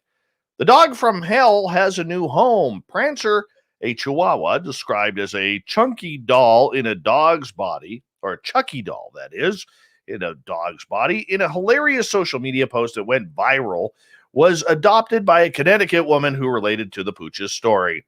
I had a dog that I adopted probably about 7 years ago, and I raised him from a puppy, and he was a Chihuahua Jack Russell Terrier mix. He had a lot of the same qualities as Prancer, Ariel said. He was even a little neurotic, and he barked a lot and didn't work well with other people or animals. I spent a lot of time working with him and understanding his personality and learning about myself through him. Tiffany Fortuna, the New Jersey woman who authored the Facebook post, was brutally honest about the chaotic pooch. I've tried for the last several months to post this dog up for adoption and made him sound palatable, she wrote. The problem is he's just not. There is not a very big market for neurotic, man-hating, animal-hating, children-hating dogs that look like gremlins. but I have to believe there's someone out there for Prancer because I am tired, and so is my family. Every day we live in the grips of this demonic Chihuahua hellscape he has created in our home. Davis said she came across Prancer's adoption ad on Facebook and was intrigued. She then decided to contact the Second Chance Pet Adoption League. I read the article, I connected to it, and I was like, you know what? Why not? I'll just send him an email. What's the worst that could happen? Davis, who surrendered her 2 dogs, Doodle and Blue, when she went to rehab for marijuana addiction a few years back.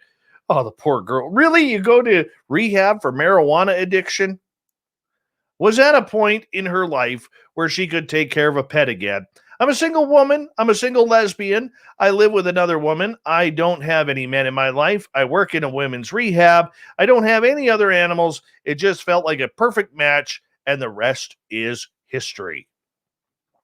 An inmate in Missouri will spend the next decade behind bars for using an intimate body part as a holster for a loaded handgun. Amy Willite, pleaded guilty to smuggling a .22 caliber pistol into Boone County Jail inside her vagina on Valentine's Day. Court documents revealed Willite snuck the weapon in her private parts, and it wasn't discovered during a pat-down and strip search. Jail guards only learned about the gun after finding it 17 days later when it turned up wrapped in plastic along with the woman's other possessions. The report noted it's believed Willite smuggled the 10-centimeter gun past guards in a body cavity. Willite claims she was holding the gun for someone else. Really? Cops think that after being jailed, Willite removed the gun from her vaginal cavity and hid it with her personal belongings. The 39-year-old inmate was arrested February 14th on drug and weapons charges. She pleaded guilty to those charges too and was ordered to serve 5 years for each. All of her sentence will run concurrently.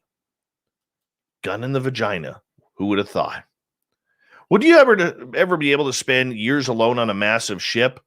Some people are natural hermits who enjoy spending most of their lives in complete solitude, but for most, being left utterly alone would be a special kind of hell. For one man, that hell has come to an end. On April 22nd, Syrian sailor Mohammed Aisha was finally allowed to leave an abandoned ship on which he had spent the last 4 years completely alone. After the cargo ship MV Aman was detained by Egyptian port authorities in 2017, Aisha became its unwitting guardian. Due to various circumstances, he ended up being left all by himself on the floating hulk. On his way home to the Cairo airport, Aisha could only describe the feelings in 2 words: relief, joy, he said. He later gave the news a slightly longer statement saying, "How do I feel? Like I finally got out of prison. I am finally going to be rejoined with my family, and I'm going to see them again." Over the long years on the ship, Aisha battled both physical and mental health issues brought on by his complete isolation from the outside. He had no company, no sanitation, no power, nothing. But in the end, he pulled through. Congratulations, sir. Congratulations.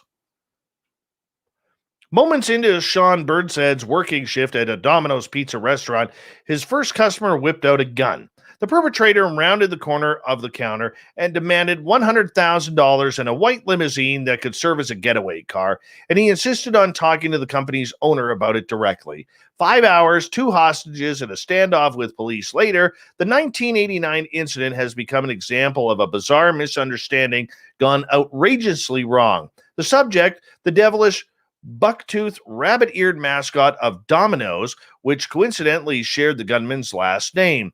Kenneth Lamar Noyd, 22, was having an ongoing feud in his mind with the owner of Domino's Pizza about the Noyd commercials. Chambly, Georgia Police Sergeant Mark Bender has said. Apparently he thinks they're aimed at him.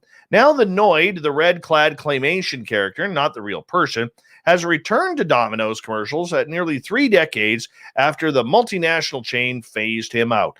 The company announced it last week. The Noid's rebound, which will include appearances in the Crash Bandicoot gaming series, coincides with a Domino's marketing push around its testing of driverless cars, meaning to streamline pizza delivery and putting a bunch of young kids out of work for robots. The Noid is Domino's oldest and most famous villain, and the pizza delivery testing we're doing with Neuro's autonomous vehicles is exactly the kind of technology innovation that would provoke the Noid to return. Kathy Turnbull of Domino's vice president of advertisement said in a statement, however, after 35 years of practice in avoiding the Noid, we're pretty confident we know how to defeat it. You know, the only thing I'm going to say about that is they put a lot of kids out of work.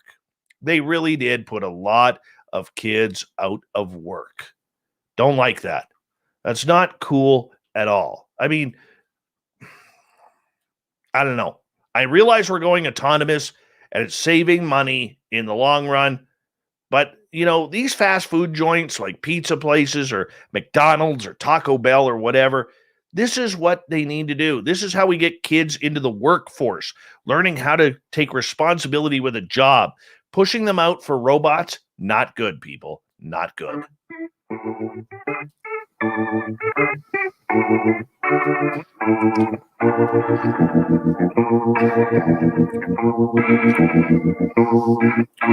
Thought of the Dave happens every night at this time where we ask a question on our Facebook and Twitter pages, then read your responses on the air because we love the audience participation around here. Today's Thought of the Dave is as follows. If ET contact is imminent, what are you doing or what would you do to prepare? Melinda, brush my teeth. Drew, just look in the mirror. Corrine, stock up on makeup as I'm sure they'll need it. Magnus, stockpile as much beer, hot sauce, and ramen noodles as humanly possible. Rob, stock up on hot sauce and Jack Daniels. Merle, COVID taught us that toilet paper, paper towel, and Lysol wipes could run the world's currency. Gail, there most likely will be a run on grocery stores, and I doubt people will be civil. Therefore, I would make sure I had enough basic foods to last until we could see how things were going to go. Nikki, stockpile essentials because people will likely go nuts in the States because look what ridiculous buying they did during the pandemic. Barry, ET contact is an imminent. Like I'm going to wake up tomorrow and be 6'4" tall with blue eyes. Maybe you will, Barry. There's always hope. Catherine, survival, not from them, but from us.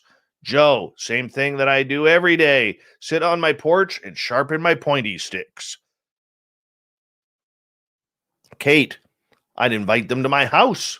If they understood me and followed, I'd make them a fine cup of coffee and offer some pie a la mode to go along with it. Oh, that's very nice.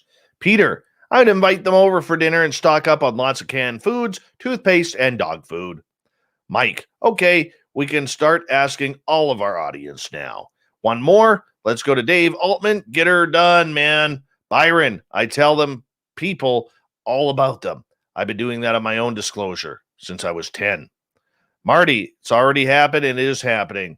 Will, serve them a big mess of green chili chicken stew and stand the way back. Thank you to everybody who participated in the Thought of the Day. We appreciate it. Thank you to Captain Shirk for the news.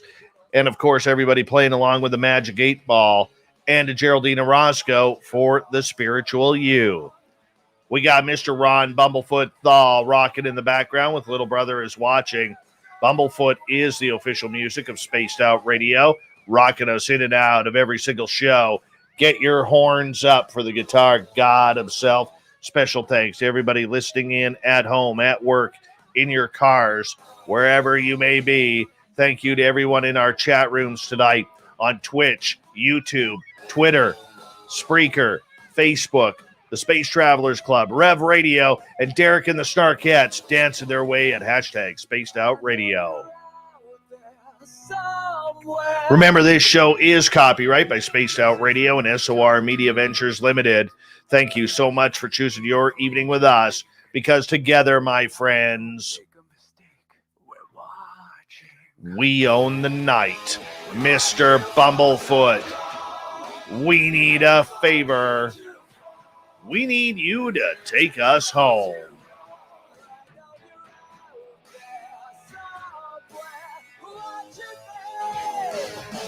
Yes, the Woo train has docked for the night. But soon, my friends, we shall ride again. Your seats are always available. Your tickets never expire. And if you want to bring a friend, we've got room for them too. Good night.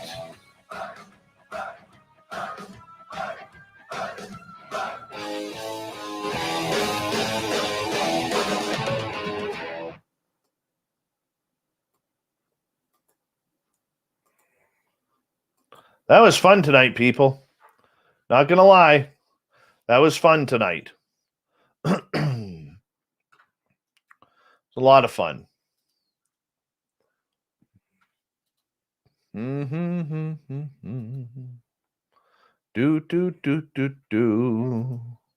Download this sucker. We'll expose you all. I know you're out there somewhere watching me.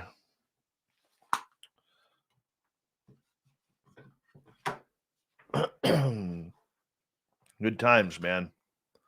Good times. Let the good times roll. Let the good times roll.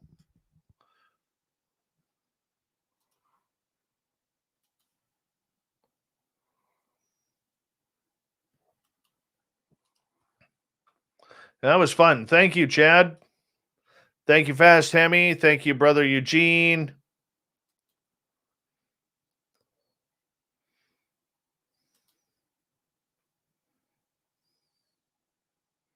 Have a good day at work, Ange. Thank you for the super chat. My head is hot. Hair's getting long.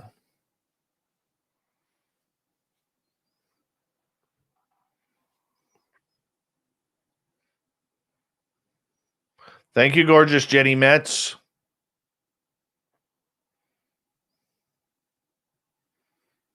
The only song I didn't like from the Cars was Drive. Drove me nuts. Thanks, Paul Holland in New Zealand. Have a good night, Carol Burke.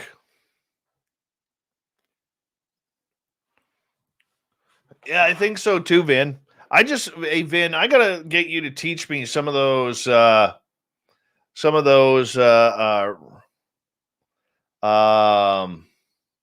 tricks that you guys have, like the scrolling tab and everything like that. I need you to teach me that.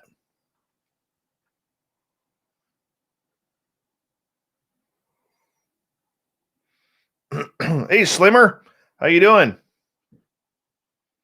Agreed, Fast Hemi. Oh, that's all Rye, eh? Where is Rye tonight? He was in earlier. Where'd he go? Did he fall asleep? Did he go cruise the bingo halls or what?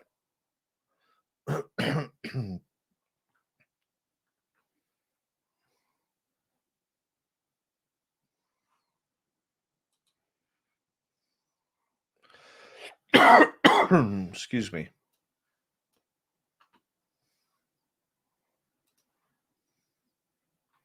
Hey, Cherry Pepsi Mike. Are you awake at this time because you can't figure out which clip-on tie to wear tomorrow?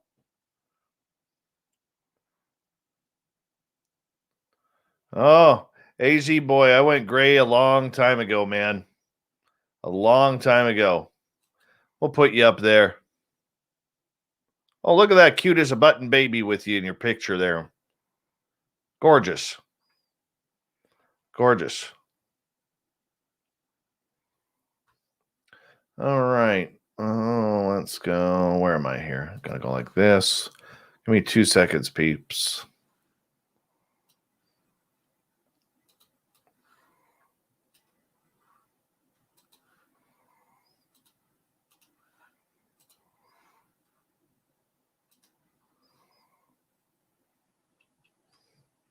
I can tell that the clip-on tie dilemma causes insomnia.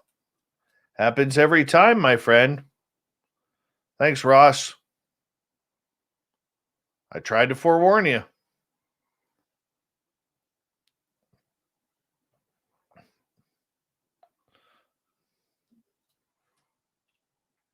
You should just have your lovely wife Joyce pick out your ties. Hopefully you don't keep her up too. All right, where's the start here? Where's the start? I thought it was right there. I bet you it's right there. Is it right there? There it is. That's going to be the start right there, I believe. So if I go like this and I go like this, there we go. Perfect.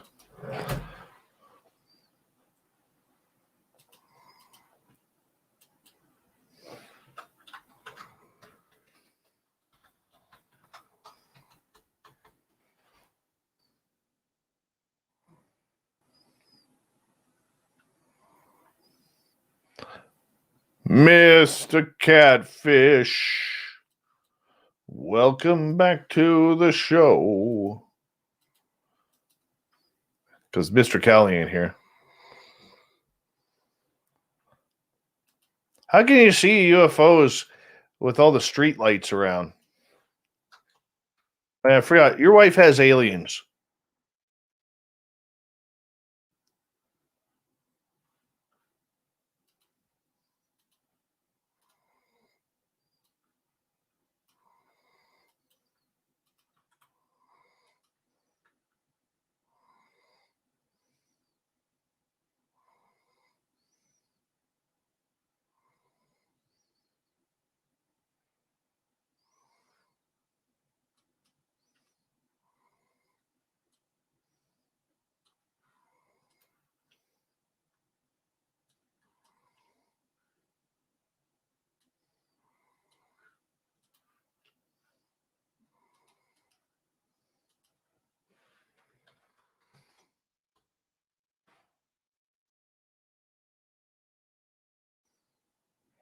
Oh, Mr. Catfish, I totally agree with you.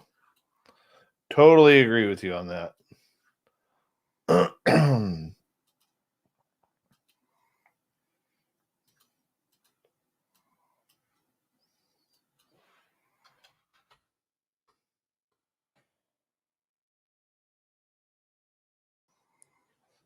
AZB boy, how did you find our show? Just out of curiosity.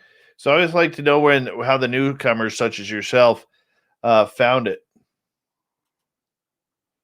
Were you just cruising on YouTube tonight, or did you see an ad for it, or something along those lines?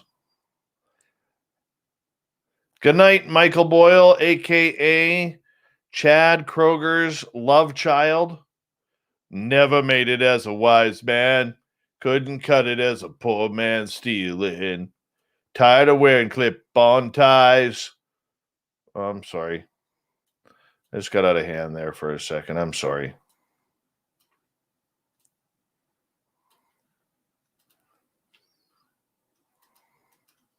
Have a good night, Cherry Pepsi Mike. You're an awesome dude.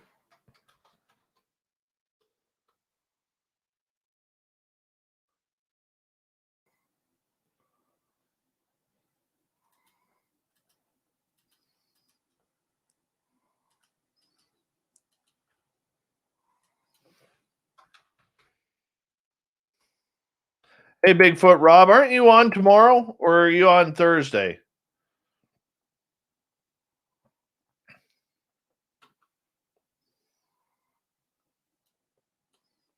Oh, that's right. Awesome, AZ boy. That's awesome, man. Thank you for finding us. Really appreciate that.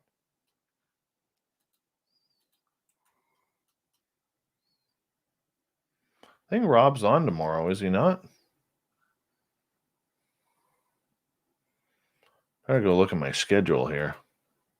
I don't even know my schedule. Holy cow.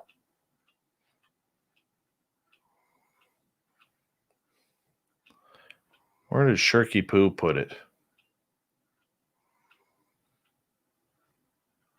It's way down there. I'll just go to the website.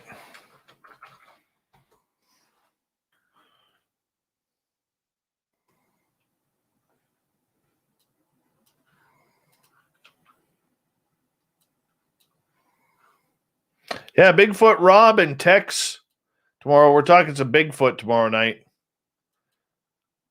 Now, if anybody sees Bigfoot Rob, when you look at his photo tomorrow, guy looks like he's Rick Harrison's twin brother from Pawn Stars. Awesome photo.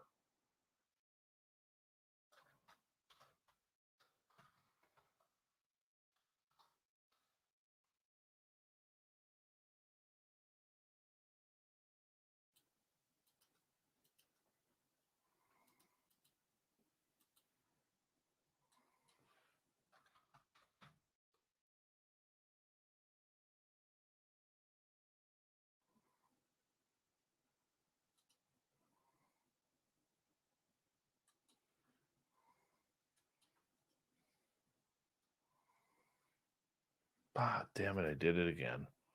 Oh, no, I got them both. Cool. Never mind. False panic there. False panic.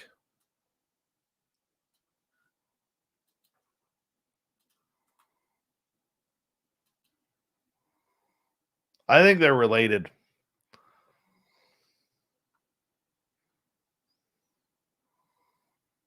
I really do.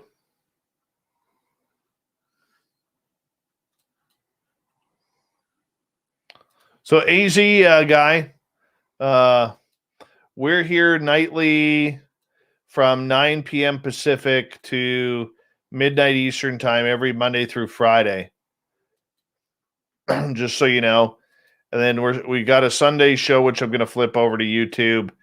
And we got a Saturday show that's starting this Saturday.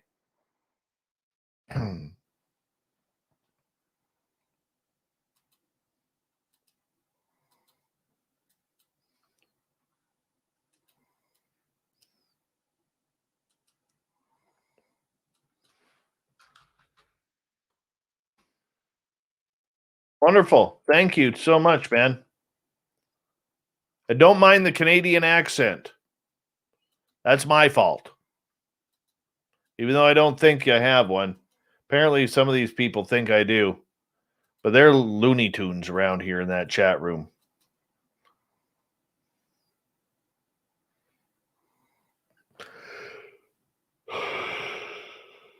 Excuse me. Good night, Bombshell Bomber.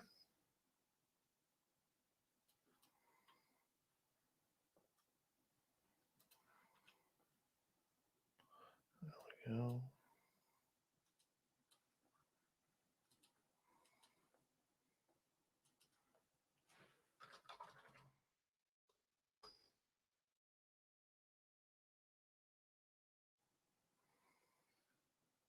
You know, dog, I would really like some of that chicken you stole from me.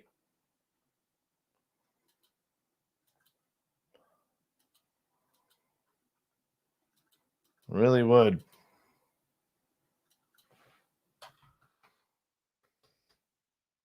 Like chicken. Hey, Noble Patrick. Where were you out Bigfooting, buddy?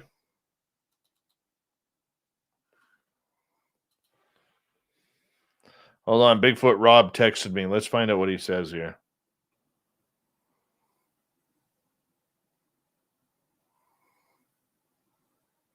Totally.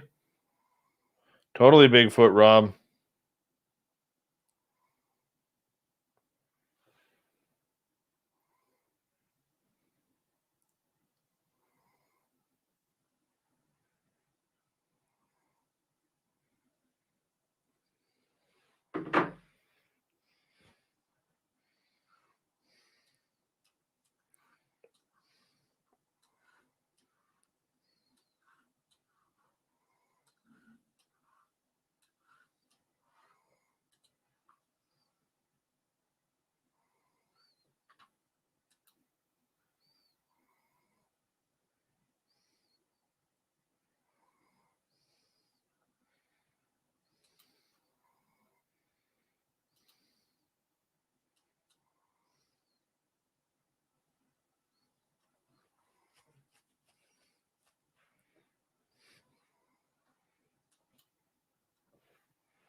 Oh, you got a nice print. Hey, Hobbs, how you doing?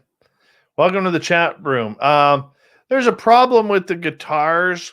These two here need to be restrung before I can play them.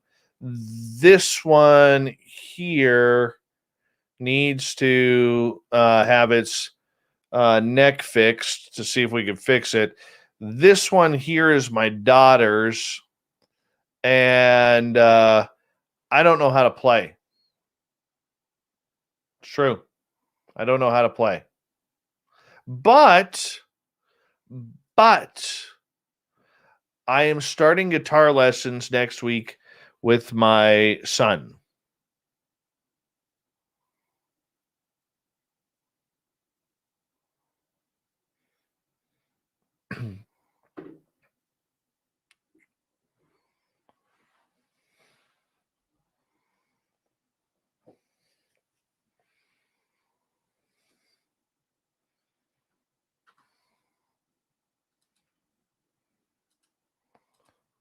Just waiting for a phone call to set a date.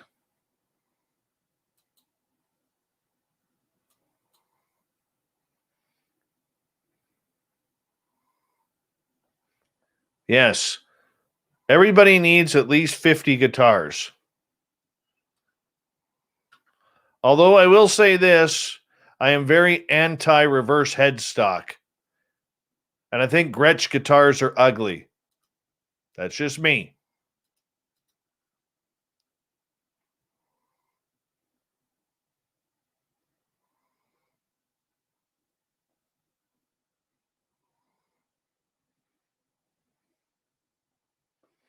Yeah. My instructor who's here in town, he'll focus more on the rock and roll side of everything.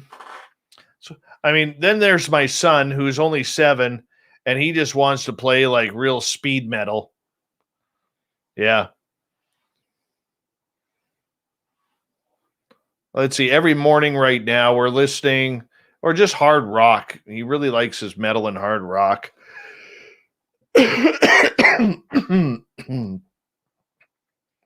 Right now him and I get ready every morning for school, and we play. This month's song is "Turn It Up" by the Texas Hippie Coalition.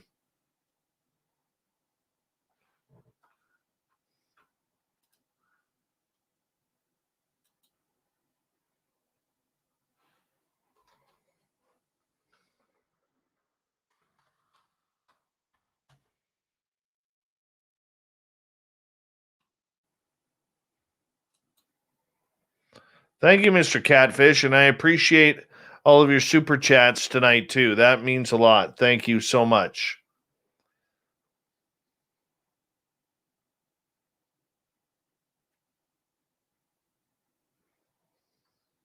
That's right, Andrew.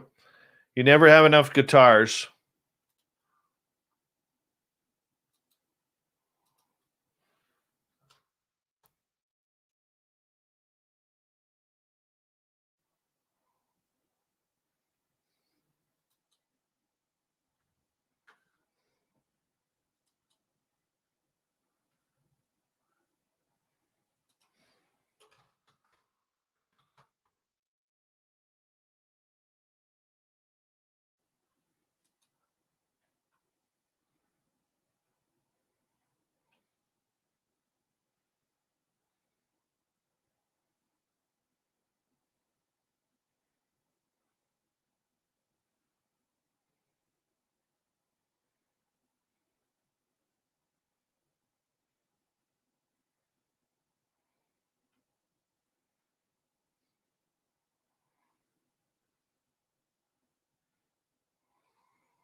Man, this is taking forever again.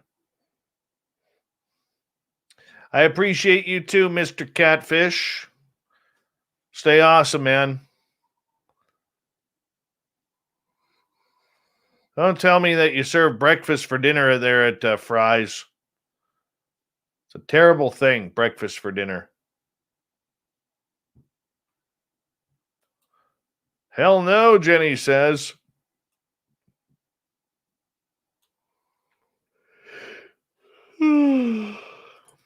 Any chance of a Sure, message Corns the booking guy, man. Good night, Noble Patrick. Well, see, yes, I do. Yes, I do. Cherry Pepsi Mike. Thought you went to bed.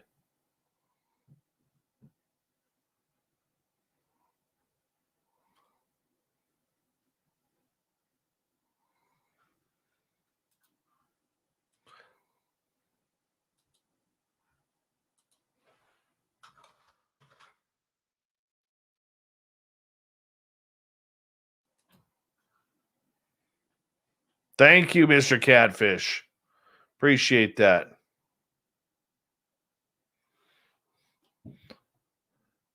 Another good person who doesn't think breakfast for dinner is a good idea. Terrible idea.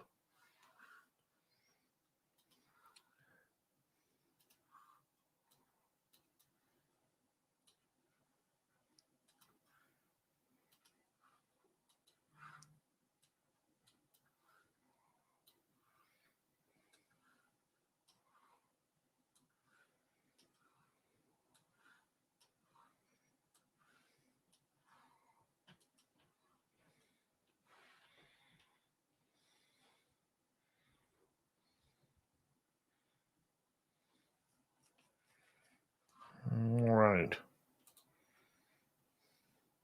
Good night, Super Jenny. I sleep YouTube every night, man. I play my game. So when I go to bed, I'll crawl into bed. Oh, excuse me. I'll crawl into bed. I'll play my wolf game for a little bit. See if I have any quests that need to be done. And then after my wolf game, I will turn on some YouTube and fall asleep that way.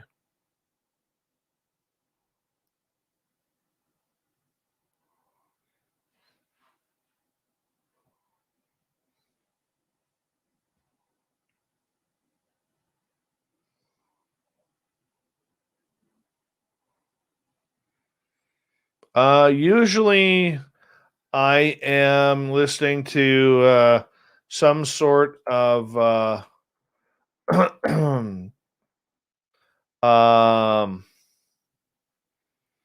listen to a lot of creepy pasta at night.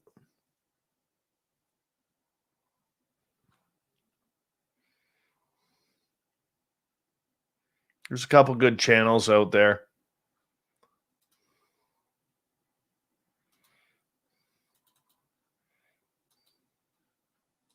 Honestly, my dog stinks again. That's just terrible. You're a better dog than that. He doesn't care. He's sleeping.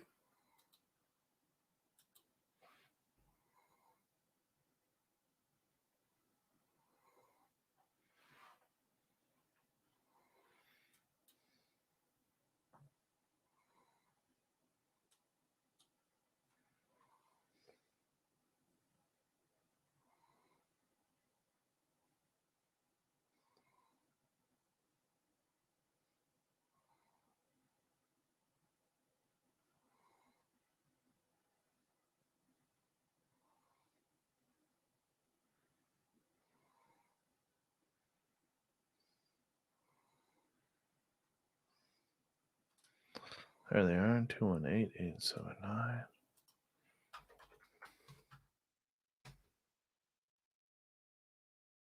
Mm, 897. 897.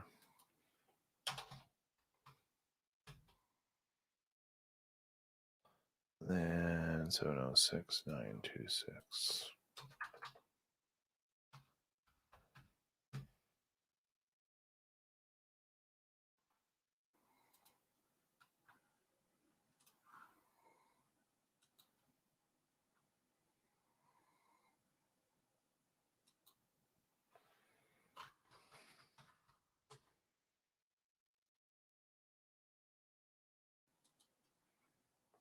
Good night, gorgeous Jennifer P.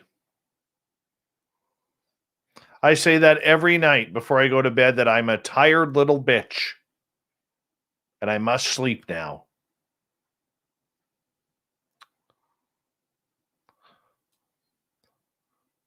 Creepypasta. That's where people tell stories about encounters they've had with weird stuff. Let me see if I can find a good link to the guy I listen to. Hold on.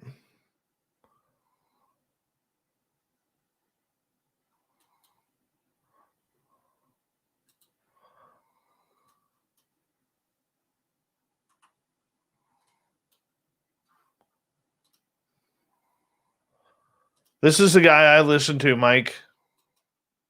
It's called Swamp Dweller. It's got some good stuff in there.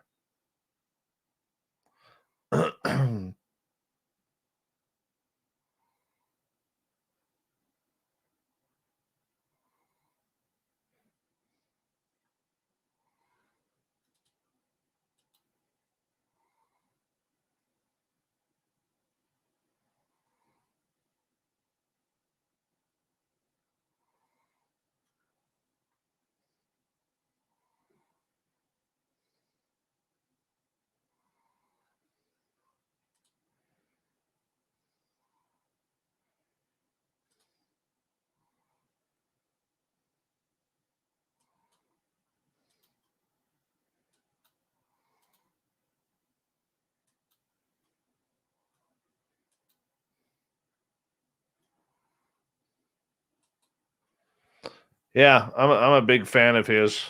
Guy does good work.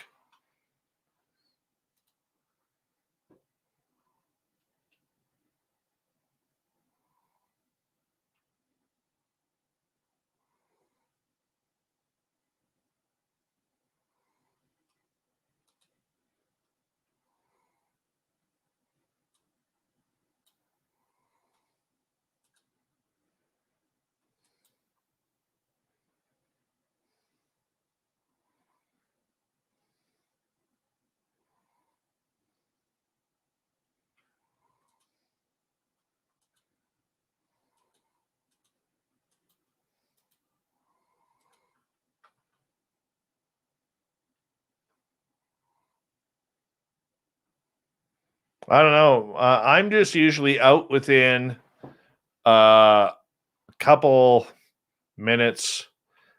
I maybe get through like one story. Oh, excuse me. I maybe get through one story and that's it.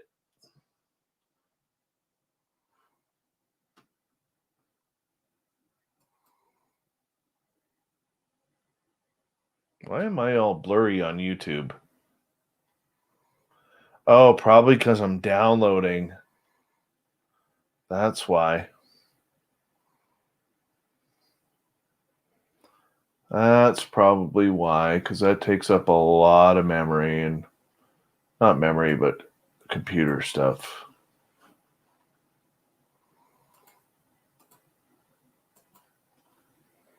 Bet you that's it.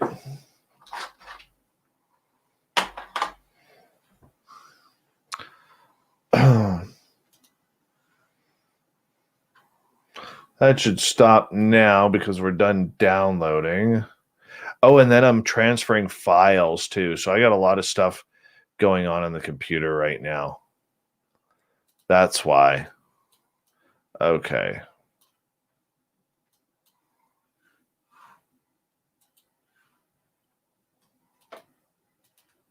That's done. That one's done. Let's upload this.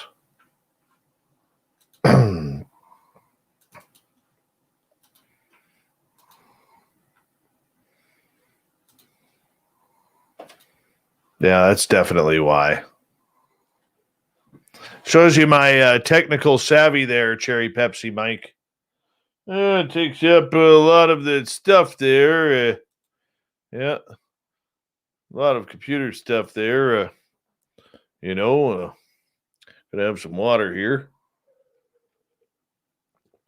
Good night, Catfish.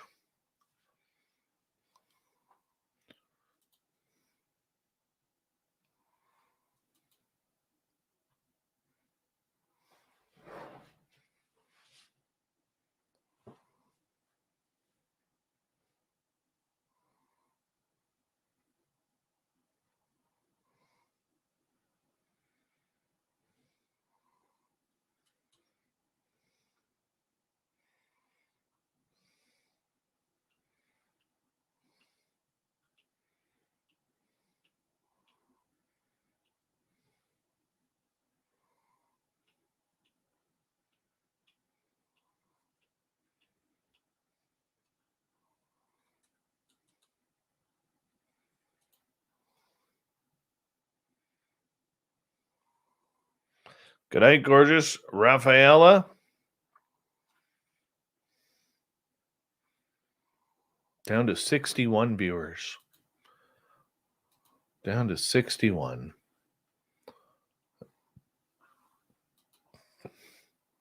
Just like that, we're down. Nobody's chatting. 61 people right now have fallen asleep.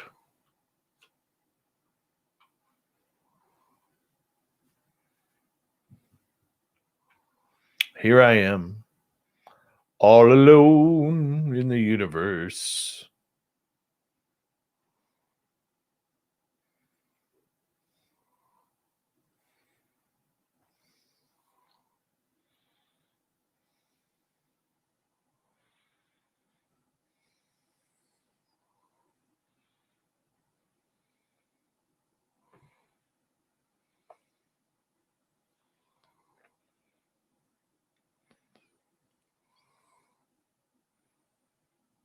Mm-hmm. Mm-hmm. Wow, that was quick. Today's my mom's birthday. She's 78. Happy birthday, Mama. All right. We're going to shut this thing down and say goodnight to all of you. Thank you for a wonderful night with Geraldine. Really do appreciate that. And really appreciate you guys hanging on out. I want to say a big thank you to Bob, Ed, Luana, Ange, Catfish ×3, Andrew, Anya, Vinster, Bigfoot, Rob, and Justin for the amazing super chats tonight. Thank you to everybody. Hey, gorgeous Teresa, how are you slipping in late there? Carbine's right. Time for breakfast in about 6 hours, 7 hours for me. And let's see here. Major Lee, what's going on, man? So I'm going to be shutting this down. Big thank you to everybody in the super chats. Big thank you to all veterans who listen to this show, whether you're currently serving or whether you have served. We absolutely love you here, no matter where you are on this great planet we call Earth. Thank you to all our new subscribers. We'll do it all again tomorrow, talking Bigfoot with Big Tex and Bigfoot Michigan Rob. We'll have some fun tomorrow night. Take care, everyone. Good night.